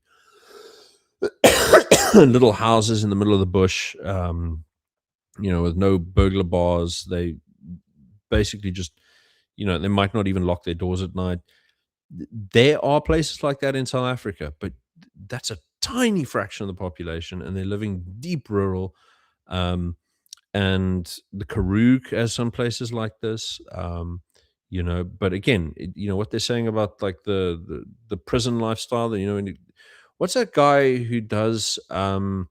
He goes around and tours weird countries. British guy, sort of chubby fellow with sparse facial hair. I think Callum or Connor or something like that goes around, does stuff. He did a really great spot on South Africa. Aaron van Stale also stars in that one a bit for a second. And he came out of it saying he couldn't live like this, moving from like lock compound to lock compound. I was like, if he came out here, to the Western Cape and he toured the winelands, it's like, okay, well, you are locking your doors and you are putting on burglar bars and people have home security systems, but you're not living in a cage. It's still relatively, I mean, it's starting to change that way, but there's still a bit of freedom. There are places you can walk down to the shops and not have to worry about it, and lots of open countryside, beautiful, really relaxed atmosphere. It's the inner city where you've got to think, well, here's a neighbor in Cape Town. There's like neighborhoods you can walk and not worry about it, but you've got to know, oh right, well, if I go over this street now, I'm into like danger zone, and you develop an awareness for that over time. Joburg, it's like very few places you can walk around that aren't behind gated compounds without drawing some negative attention as a minority, or even as an ordinary black person. I mean, like there's things are not lacquer. So it depends where you are, but majority of people will be experiencing this sort of outdoor prison lifestyle that is being described here. I think, yeah. You have to become state proof. You have to literally create your entire life independent of the state. Solar on your house, borehole with filtrations, have your own firearm, your own security, protect yourself. Everything else you need outside of that, all good advice. Use third parties. So use private entities. You want health, go to a private entity. No, I wouldn't even say that. I mean, nowadays, like some of the reports coming out of Discovery and all that. I mean, my wife's always worked as like she works as a secretary for medical establishments, and she's done this. I mean, she talks about some of the problems with the insurance companies, like not covering people. It's not even like they occasionally cut corners. It's like nobody is getting even remotely their money's worth. Most of the time, even in extreme cases, they won't even cover the people's monthly fee for a serious medical emergency. And some of these packets they're paying are enormous, especially for elderly people. And I think it's largely emerged now that value for money is getting to the point where it's almost more worth your while in some cases to have a big savings account than to have medical insurance. Although I don't want to say that as a rule, because I'm sure there are companies that are offering good packets, but in my understanding, the big guys like Discovery are, they're starting to look more like, a pure extractive business rather than, a good insurance deal. And I mean, the head of Discovery, Adrian Gore, he was very big on the nationalization of the health industry service, because I think he was under the understanding that him and his buddies in the main sort of like group of mega corporations that run the insurance industry down here would be running it as a public-private partnership. And when they realized that it wasn't, they, shat their pants and screamed communism. But you get what you pay for, I suppose. School at a private entity. You literally divorce yourself from the state to the point where, if you ask me what is my interaction with the state, I'd say I don't have any. I pay them taxes. That's it. But it must feel like living in a zoo, except the other way around, where you're in the cage and the wild animals are roaming around the cage. Sometimes, and sometimes It's like shark cage diving, or like going on a game safari. Game safari would have been a good analogy to use there, I suppose. not, depending on who you are and the way that you view it. So yes, there is a criticism. There's some people. By the way, funny thing, I mean, there was years and years ago, I came across a guy who was doing a study on crime in South Africa, and he reckoned that, something like 85-90% of all the crime in South Africa is being committed by somewhere between 40 and 50,000 individuals. And I was like, yeah, I mean, I can believe that, but I mean, holy moly. The impact those little guys have at a national scale is crazy. Like 1 out of every 10 murders gets solved. I mean, basically, you almost can kill people with impunity. It's unless they're high profile. Um, not that people don't get caught, but a lot of people don't. People do say that they end up having to then live in their own little bubble, and that bubble is divorced from the larger country as a whole. And there's this, as you say, there's a fear that one day people will come en masse to burst your bubble. Yeah, I was, you read about like I was listening to a podcast recently about, was it Tambora that exploded in 1816, a year without a summer? After the crops fell, and you get what they called blood or bread gangs, where guys who are starving would just rock up somewhere and demand bread, or they'd fight to the death for it. Scary, scary times. I mean, we've got such a huge unemployed population. Half the population are dependent on the state in some form. If the fiscus goes pop, you're going to have blood and bread gangs for sure.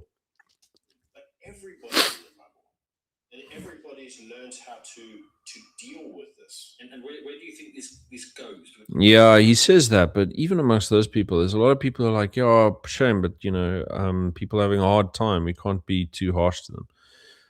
It's a hard, I mean, like, people joke about this and they'll scorn you, but I mean, it's very, very hard to look at people who are like really suffering and struggling with very extreme and very visible poverty and not feel something.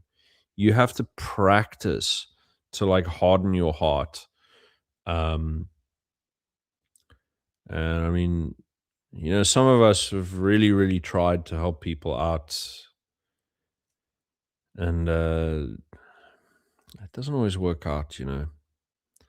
It's hard. It's hard to really be callous enough to live the way oh, this is base, that's base, but it's very hard. It's not actually easy to be that way, because you're a human being, and it's if you can reaching overriding your emotional state to look at things rationally is in some ways not natural. You know it takes practice to get you to be that way. So like you say, you're 50 years ahead of us. It'll be interesting to know where you think we're going to be in 60 years' time, or where South Africa's going to be in 10 years. Is it going to be like a whole series of mini city states, or Cape Independence, or what does it look like? Cape Independence, I don't see. I know there's a lot of South Africans that want it to become a reality. I don't ever see it being a reality. Yeah, I have to say, I understand where he's coming from. I mean, like, our last chance that it will be at the 2029 election will be the last chance to get it going.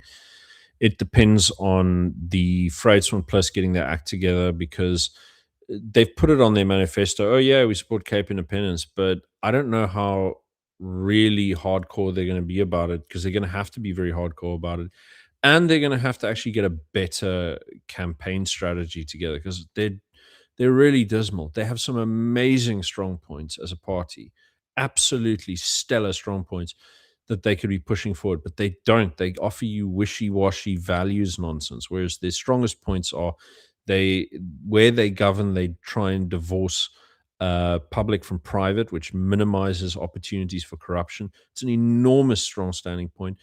They are pro-Afrikaans, but they say, oh, well, everyone's a minority in South Africa. And I kind of go, stop playing that. Just lean into the fact that you are an Afrikaner party, and Afrikaners first, but others can benefit from what the Afrikaners do. That's a great sales point because that's our solidarity and AfriForum work. Um, and it sells good. It gets great support. You can do, they're hard on law and order. That's very strong. That's very popular. And then the independent, Cape Independent stuff, they could be a bit stronger on advertising some of their municipal governance stuff, like the community upliftment programs, which is basically if your local street or community can install its own lights and repair its own road, you can just deduct that from your rates. Like that's a super sexy policy for like state proofing and reducing your tax burden and stuff. It's really lacquer, and they should be pushing it so much harder. Cape Independence too. It's like, will they actually stick that at the top of their manifesto and say, we will change the country, this is what we are for? Or are they going to say, look at us, we're harmless, we're just polite old guys from the church, like they usually do? And it's very annoying because it's like this party has got all of the like right thinking ingredients in so many ways, but when they go to campaign, it's like they pull their punches. And then, I mean, yeah, they don't have enough funding to do big, extravagant campaigns like the DA do, but they've got some incredible selling points, and they've got some stunning people in that party, especially in the Cape branch. They could be sweeping the local elections, but I think they're going to perform well below their potential, as usual.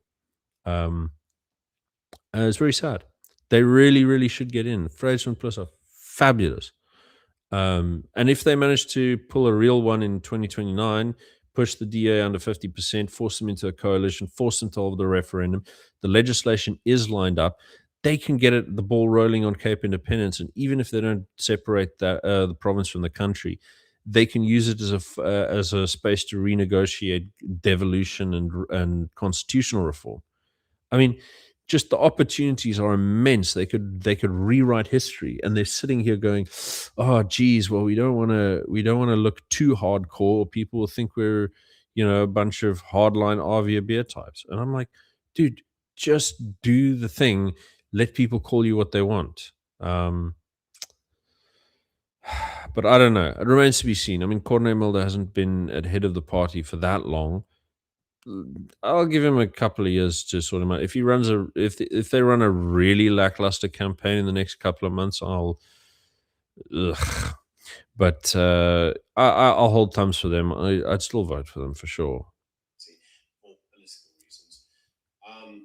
But the idea already is that we have a number of constitutional courts that actually allow little cities to almost self-govern, like enclaves, like little mini towns. So the mini towns, they've had all their service delivery, it's failed, the government's being kicked out. He's talking about like Hammanskraal and stuff, yeah. Places that they just can't protect. It's actually it's actually more modest than that. It's more like they've allowed local ratepayers associations to replace municipal services and subtract that from their rates. But it's very, very, very, very strict. So they're not going to give this. They're not just going to allow everyone to go this way. There are only a couple of instances. It's good news, but it's the judges and the state are very cagey about allowing this to propagate, for obvious reasons. Of services. And so they allow private individuals to set up their own little entities and run. So Again, he's conflating what I just said with private gated communities. And the weakness of private gated communities is that they are legal entities. They are publicly traded companies or private companies, whatever. And they have to interact with municipal systems. They have to interact with large scale contractors. And so eventually BEE stuff touches them too.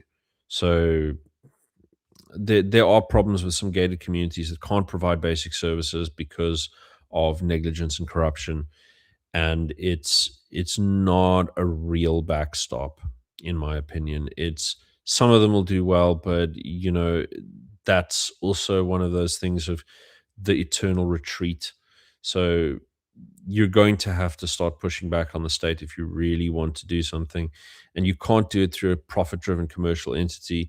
There has to be some kind of ethnic component that gives you the ideological solidarity to violate legal mandates, uh, either through evasion or direct confrontation.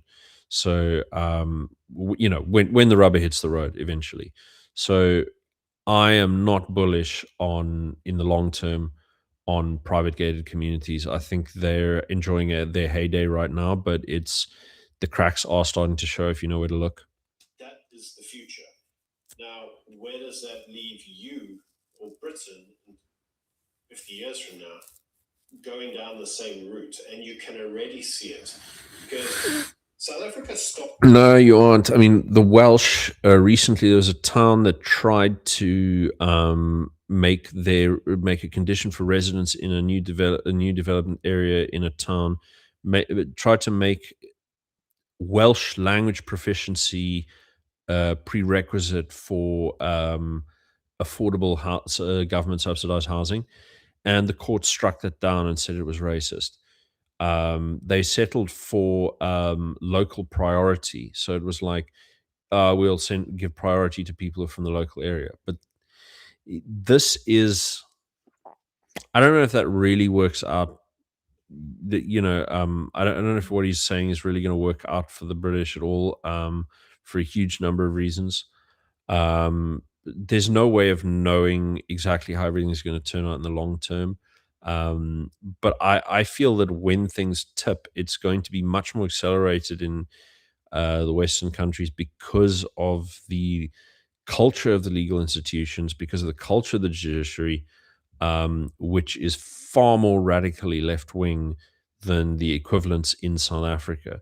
South Africa is just being overwhelmed by sheer numbers and sheer poverty and the sheer demographic weight. But in some respects, we're actually much more resilient. And so, with an equivalent problem, with equivalent sort of ethnic weights and poverty in the UK, you wouldn't see the kind of resistance that you see here. They would stamp out every green shoot. Um, so unless the British manage to um, do something really radical to intervene in the state of their institutions, one way or another, whether they go the route or whether you see people doing kind of vigilante moves against crazy judges, or whether you see whatever, whether you see a takeover by some kind of, let's say, by some magical miracle, Rupert Lowe merges and takes over the Tories and puts all of these boys on the advisory councils and panels and civil service committees and whatever you. Um, Short of that, or some kind of really, really crazy movement where people with comfortable positions in society risk everything to create change, you're not going to see a shift in those fundamental weaknesses in the institutions, which make them far weaker. The kind of crazy stuff that you see in the UK, it's on a small scale now because things aren't actually as dire as all that. But I think that when you get to a certain tipping point, those weaknesses will be it's they'll become much more obvious, and but ordinary people will not be prepared for it. And as the guy pointed out earlier, you can't talk about accelerationism because in South Africa things are really bad, and people still haven't pulled the trigger on secession or anything like that. So Started with lawlessness, with potholes. Seems like the most insignificant thing. When they were no longer to oh yeah, so he's going to talk about how AfriForum started with potholes. Actually, they started with a campaign about civil rights regarding uh, seizure of dairy farms by Grace Mugabe. That's how they got into the papers, and they used that and they leveraged that into attention. Got some donations, started doing the potholes. It's a funny little story. They refer to as blood milk, like blood diamonds, but milk. Anyway, the problem with trying that in the UK is that the UK will arrest you for doing work on the roads or even cleaning up a river. There was a recent case a few weeks ago that I picked up on Twitter of a guy who got arrested for cleaning up his local river, because if you clean more than a certain amount, you actually need a license. And so they arrested the guy for cleaning litter out of his river, which is just, you're not going to see that kind of nonsense in South Africa. The only group of people who'll do that kind of nonsense to you are the Democratic Alliance, and they're only governed down here in the Cape, where it's still kind of okay. And the rest of the country, the ANC, like, okay, some rogues will try and stop you, but for the vast majority of cases, they're like, at least someone is dealing with the problem. I don't have to let it go. It's a different attitude, completely different attitude. There's only been one case, as far as I'm aware of, that some local NC council tried to stop the do-gooders from fixing the roads. There's only one case that I've ever heard of. The UK, you hear about it all the time. People trying to do good, trying to fix problems, and the state comes down on them like a ton of bricks. Prison sentences. Like, it's really, really, really bad. So I think that there aren't any visible options to do South African style solutions in the UK as it stands. You would need radical transformation. Haha, let's using that term again. You need radical change in social and institutional attitudes to see that happen. And I mean, look, in Bedfordshire, where I used to live, there's groups of people who are fairly right wing who have sort of engaged in quasi vigilante behavior to curb local crime. But it remains to be seen if any of this will actually turn into meaningful um, sort of long-term change in local institutions, because they have to find a way of doing this while also working in the system, building contacts and relations with established institutions. Because if you continue work on the outside and you get to a certain point where you're considered a threat, even just symbolically, you can be taken out by any number of means. I mean, Tommy Robinson, who also comes from Bedfordshire and was coming up when I was in high school, the kind of things that they would subject him to in order to contain him before he had like the support that he has now from various sort of establishment figures who can, tell him where to stop and where to start. Um, when he was just a talented young organizer, he was getting reamed by completely arbitrary, legal inspections into taxation, all kinds of stuff. People would raid his house using, obscure legal exceptions. The kind of things that the British state can do to you if they don't like you is unlimited. It's unlimited. To cut the verges and at least tar over potholes, that's where you started to see that the funds disappeared. And I will say that driving here, I noticed a lot of potholes and a lot of verges that weren't cut. We know where this goes next. We saw rising unemployment as businesses left. Unemployment's on the rise in the UK. So what we also saw is mass migration. We've had mass migration. We had it from Africa. They all came down. You guys have got mass migration from Asia. So we have experienced everything that you've experienced. And I can tell you all of the symptoms, but I can tell you also what happens, such as with mass migration, one of the other topics you talked about. We have xenophobic riots as a normal, everyday occurrence. The government doesn't even blink an eye anymore. Foreigners must leave. The police chant it. They do not want foreigners. If they see a... Yeah, this is a big thing to watch, actually, because the big organization has done this March and March. They are headed by Jacinta Zuma, one of Jacob Zuma's kids. They want to turn it into like a black version of AfriForum, big civic movement, pushing the state to go harder on transformation, attacking the ANC for deficits in service delivery, things like this. The other thing is obviously the immigrants and so on.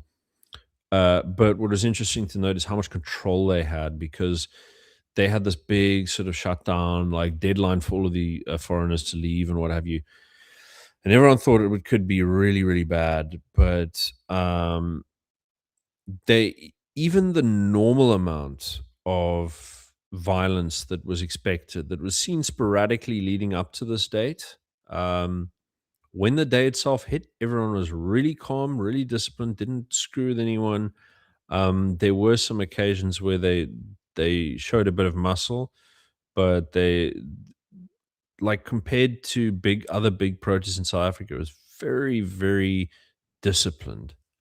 And um, personally, I kind of suspect that that's a sign that they're actually to be taken more seriously, not that they're to be seen as cuddly teddy bears, because the ability to contain people's impulses, very, very, very a good sign of organized. And the whole sort of elite theory thing: organized minority defeats the organized majority. This would be an organized majority if they got to a certain point. So, um, and everyone understands that it's a question of priority. So they take care of the illegal immigrants, then they start targeting the local minorities. And in 2021, we did have attempted pogroms in Durban when the Umkhonto we Sizwe Military Veterans Association, that's all of the old armed wing of the ANC, um, they were disbanded on 8th of June. And then a month later, they shut down a third of the country: Johannesburg, Durban, and everywhere in between. And they burned supply depots, shut down roads, rails, the whole 9 yards. And then they started, once they'd gotten all that organized, they recruited locals into WhatsApp groups to send them to looting locations. They looted malls, they looted supply depots. And when that ran dry, they sent people out to target residential neighborhoods. And the first one they went after when it hit that stage was Phoenix, which is an Indian neighborhood. And the guys in Phoenix were not taking it. They just came out with machine guns, shotguns. There's like hilarious images of, like, Indian old, like middle-aged Indian housewives with, like, bandoleros of bullets around them, carrying their husband's machine gun for sort of ammunition. Sort of crowds of minorities standing at the head of the street, firing rounds into crowds. And it was really wild. The Phoenix massacres was known. I think it took out 300 protesters. But the WhatsApp groups, because they're public, the anyone can get in. So once the minorities managed to hear what was going on, I mean, they were sharing this on Twitter at the time, and you were hearing all of this crazy stuff of talking about getting into people's houses and raping and murdering them and all kinds of stuff. And the mayor actually had to address a crowd saying, please, we don't want to kill all the minorities right now. Please calm down. Please don't call for genocide. The only record of that you'll find now, because a lot of it was scrubbed off the internet for obvious reasons, but there was an old article in an, like, Indian newspaper, like in India, that was doing a fact check on it and said, no, the mayor was not calling for genocide. He was trying to tell people not to do a genocide. There's the only sort of record of it I found after when I tried to go back and see what I'd found after the hubbub had died down, and it was really crazy. But the communities got together, they defended themselves really well. As far as I know, none of the minorities actually got hit. They defended their communities with local militia very well, even ended up defending the police who were stranded, many cases. And yeah, it was an amazing show of solidarity from residential neighborhoods. But and in Johannesburg, you even got places like Soweto where the local black population didn't want to take part in it, and they came out in numbers with, like, flak jackets and firearms, and sort of defended their malls and their neighborhoods against the crowds. But what it did show is the capacity of Zuma's network to mobilize in those cases. So yeah, Foreigner owns a shop, they burn the shop down. If they see a person in the street that they know is from Malawi or Zimbabwe, it's not uncommon for those people to return home with a few broken limbs. So there is a real push to sort of Britain will be culturally enriched by South Africa, with South Africanization, with time. You're just further down the track. Right. Nice and rosy. At least 100 or 200 years' time, we'll be all right on the other end of this, though. Yeah. Okay. So that's that. Coolio. I'm feeling. I went on for a long time. I hope you all enjoyed that. And again, check the description. You can buy my book, subscribe to my Substack, put a few pennies in my pocket. Yeah, so I think I'll do maybe one of these a week, although hopefully during the daytime, because I have now stayed up way too late and I'm gonna regret it tomorrow. But yeah, no, it's been kind of fun. I like this kind of stuff because the thing is, with every one of these streams that you see, whether it's from someone you like Byron's a decent chap and everything, or whether it's from someone you don't like, whether it's like a Dan Cord or whatever, it's very stimulating to sort of like bounce off another guy. And I understand why people do this kind of stream. I haven't done it before, but it makes a lot of sense.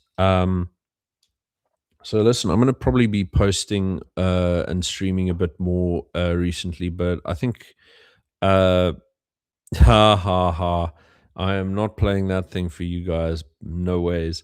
But yeah, I was going to say, I think going forward, I have a couple of ideas for streams, just like limited edition. So like one would be a weekly news roundup, because I think people who do everyday news, there's a bit much going on, and you kind of want to get a general picture of where things are going. But I think being plugged into daily news gets you too distracted.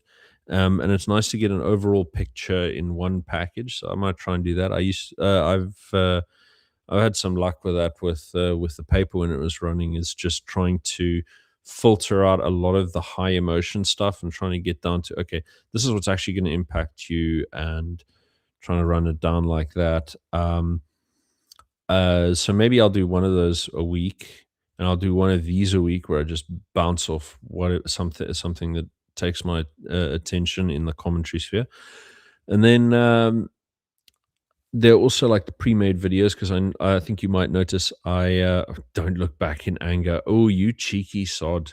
But I think one of the things that I miss is actually doing edited videos, and I actually found that I still have the half completed file of the next installment of that dispensation series that I did years ago.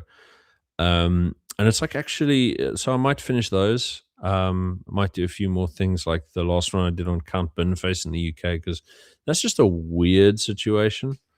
And yeah, so I think you have 3 regular videos a week. Should be okay. It shouldn't be too much effort. Anyway, I'll see you all. Thanks for tuning in. Nighty night. Recommend books to understand this process better. I have look. The problem is that the way that I've been looking at this is very long term. So there's a lot of ingredients. It's like the problem is understanding American influence and American pressure on South Africa. You'll see like little pinpricks of information that show up in multiple books.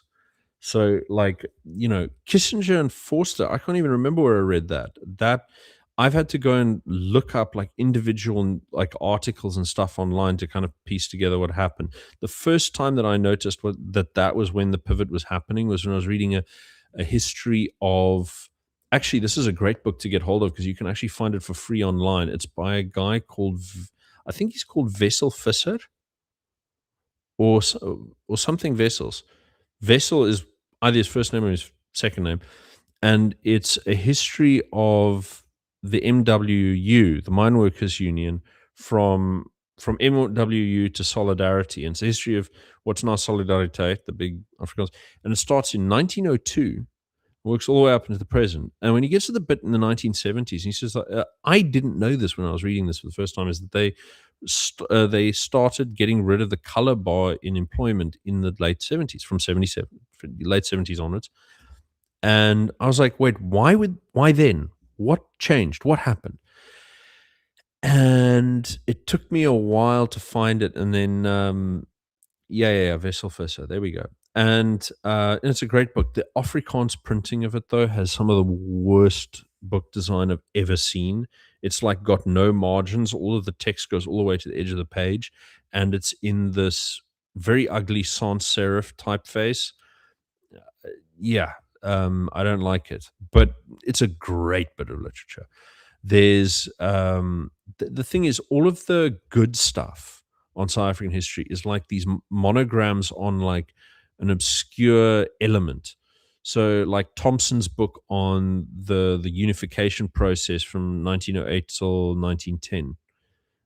Excellent book, fantastic insight into how trade and raw minerals function in South Africa. The integration of the economy. There's a fantastic book on something Williams is his name. He did it on the uh,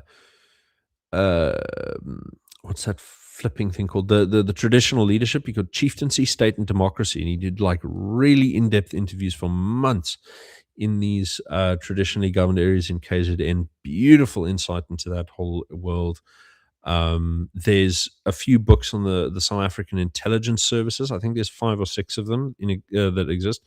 There's Inside Boss. There's Really Inside Boss. That was written by someone who's getting crotchety about that book.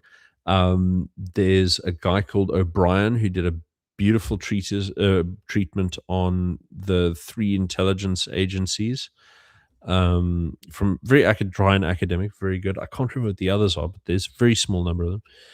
They're good books you can find on the history of like individual cities or biographies of individuals. Try and find those, because when you get like these grand histories that try and do everything, you're never going to get the real detail. And if I ever write like a big history, I'm going to try and do it in that way. So a book that's been knocking around my head for a while, a book idea, is pivot points. So I used to have this thing. One of the first things I came with was dispensations. Okay, there's discrete regimes in South Africa that have their own logic of power. You have like this liberal imperial white sort of system. The era when Smuts was alive. Then you've got the Afrikaner nationalist republicanism. Then you've got the sort of majoritarian democracy, and then I sort of noticed that sort of moment with Kissinger and Forster, and I thought that's a big pivot point. That's already when it's transitioning from one to the other. And I noticed there are other pivot points. There's a big one in 1922 with the Rand Revolt, right? That's when the cracks show up in the old sort of liberal imperialist model. And then you've got 1875 when Carnarvon says, okay, we're going to seize the Boer republics. That is a long, slow crisis that builds between the Cape and the Boer republics. It's lovely and to read up on, because it's just so fascinating. And then I think the breaking point for our current system is in 2012. You get Mandela has to retire from public life. Julius Malema's kicked out of the ANC. Zuma and Ramaphosa draw up plans for the second phase of the National Democratic Revolution. Wealth breaks even between whites and blacks in housing and share ownership on the JSE. What else? There's a whole bunch. Helen Zille announces her plan to Chatham House to merge purposes of the ANC. It's like all of that happens in 2012. All of it. So 2012 is like this big year, big year in pivot. So we don't know where we're going, but we know that we're going somewhere now. So it remains to be seen. Again, the big books that I mentioned in the stream, if you want to talk about good ones, Anthea Jeffrey's book, People's War, really, really good. She's also written one that I haven't read yet recently on Countdown to Socialism. I'm sure it's good. She's a great researcher and writer, but I haven't read it because I don't know. I mentioned Anthony Butler's biography of Cyril Ramaphosa. That's really excellent. He's gotten some amazing details in there, especially on what happens in the 70s with the elites and how they're trying to prepare for the shift in power. I mean, because they jumped on the bandwagon immediately. All the guys at the top of the country are in the same WhatsApp group, basically. So, I mean, that's why I like following what Rob Hassoff is up to, because he tends to run his mouth, and then you say, something's happening, you know. So, you know, good books. They're flipping tons of great books, tons of them. The ones that are good for understanding what's going on now, unfortunately, happen to be the nuggets that you're looking for are usually just like one or two things that you'll find in the book. So it'll be like these big exposés on like Ace Magashule and his criminal network in the Free State, or Remember After the Party by Feinstein. Fantastic book. Really good for understanding Thabo Mbeki and the patronage networks there, and how he broke all of those institutions of checks and balances against power. But there's tons of these like political expose books, and so many of them seem like they're fantastic chronicles. They're fantastic journalism. We've got good journalists in this country, but they're very sort of disposable is the wrong word. They don't stay relevant for long, and their roles are best understood in their context. A book I'd recommend, I mean, like, but I could recommend so many books. There's a really excellent one that I came across recently when I was doing research for something that I was releasing through the paper, which is, I must remember the title, but it's like a treatise on Northwest Province and mineral rights. And there are all of these interesting vignettes about how various communities fought to gain control of mineral rights or lost them or whatever, going back to the 19th century and all the way up until the 21st. Some of the most fantastic deep dives into tribal politics, legal battles, all kinds of stuff that's just, it's not picked up on in the grand histories because it's not sexy. It's not part of the anti-apartheid struggle or things like this, but give you great insight, and help you understand why certain traditional houses rise or fall in these areas, or why certain mining houses will rise and fall. There's South Africa Inc. by John Palliser about the Oppenheimer family. It was written in the late 80s, and so it gives you an impression of how they were playing the game in the day. Sure, but I mean, I could go on. There's almost an endless list. I was lent this book that I have to return soon to a friend of mine, that's called Natalians First. It's about the efforts of the people in Natal to gain independence from South Africa, which, like, one of the great ones is also, there's a monogram on the Cape Parliament. It's an old book, early 20th century book, and it talks about the Parliament in the Cape Colony. And I learned in that book that there was an Eastern Cape separatist movement.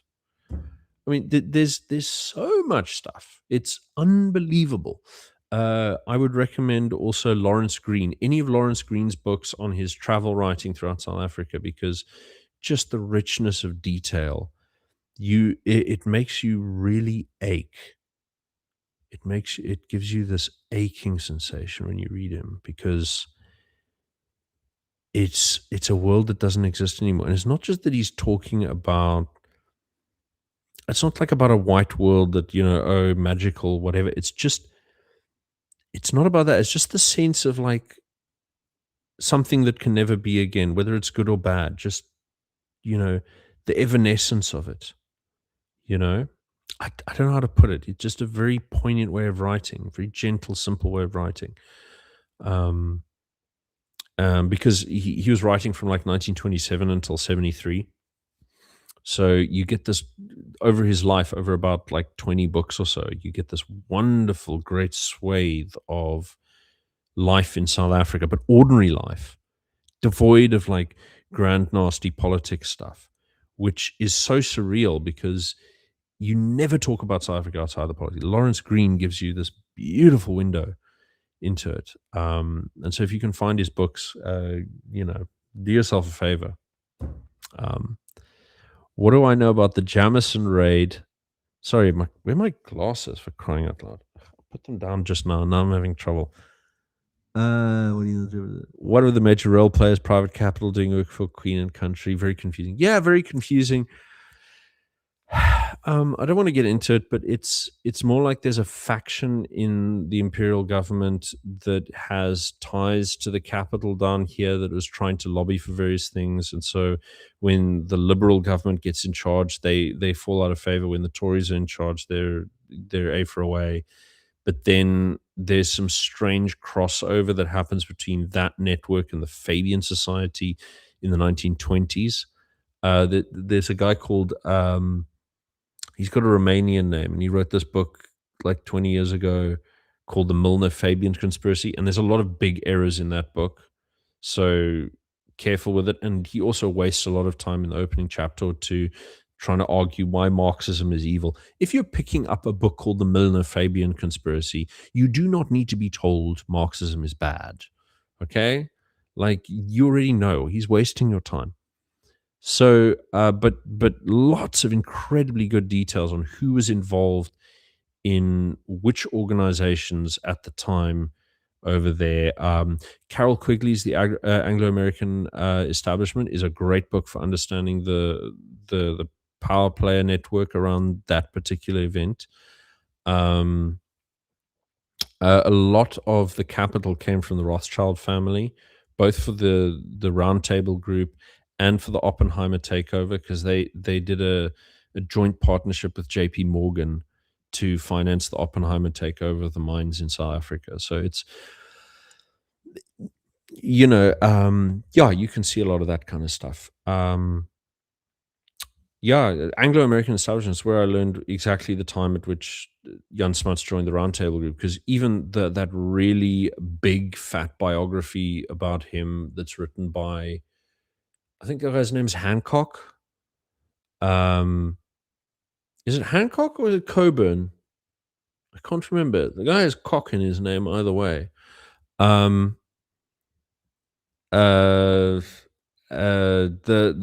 Smuts biography is fantastic. And I think you really should read it and read Holism and Evolution, because Smuts, I should do a whole stream on Smuts. The thing is, he was both way ahead of his time in sort of understanding where all of the institutions in global politics and South African politics were heading. But he also was so much of his time that his ideas just sort of like get forgotten. So, but he was really brilliant, but he wanted the wrong things. There were sacrifices that should have been made. There were bold moves that should have been made that weren't. I think he felt hemmed in by realities, and I think he also lacked the verve to really give himself to the people and to sell his thinking to people, both at the same time. And I think he was on the wrong track in a lot of regards, but I think not taking the man seriously or writing him off as a volksverraaier that a lot of Afrikaners do, they're missing an opportunity to understand things, beyond the friend-enemy distinction, just like a proper understanding of, okay, this is happening. I'll do a whole stream on him. I wrote a very fat article on my Substack if you're willing to pay for it. Ha ha ha ha. If I do the stream on it, it'll be giving the game away. But I think I did a good job with that essay, and I said some things that you can't find elsewhere online. But yeah, read biographies, read travel stuff about ordinary life, read monograms on obscure shit. So, like, what's that woman's name? She's got a very weird name. It's a Stellenbosch academic who really studied the. If she's got a really silly sounding name, you'll know you found the right person. But she studied like the origins of the Hulp Mekaar movement and Sanlam and all of that, all of those mutual aid societies that built up the first wave of Afrikaner capital. That's fascinating. Yeah. Griekie Verhoef. That's her name, Griekie Verhoef. And yeah, she's done some really, really good stuff. And it's like those narrow focus academics that got one thing they know about, get some super cool stuff. It's like, if you want to study Russia in the 20th century, you go to Stephen Kotkin, and nobody else like comes close. So finding that kind of stuff, that's where the rubber hits the road. Or if you go into an old bookstore and they'll go like, oh, the history of the South African foreign service and diplomacy from 1927 till 1982. I've got a book like that. You find some cool stuff in there, man. Get those kind of books. Those will really sort of give you great insight. But yeah, anyway, I have to say goodnight. Bye, bye, bye.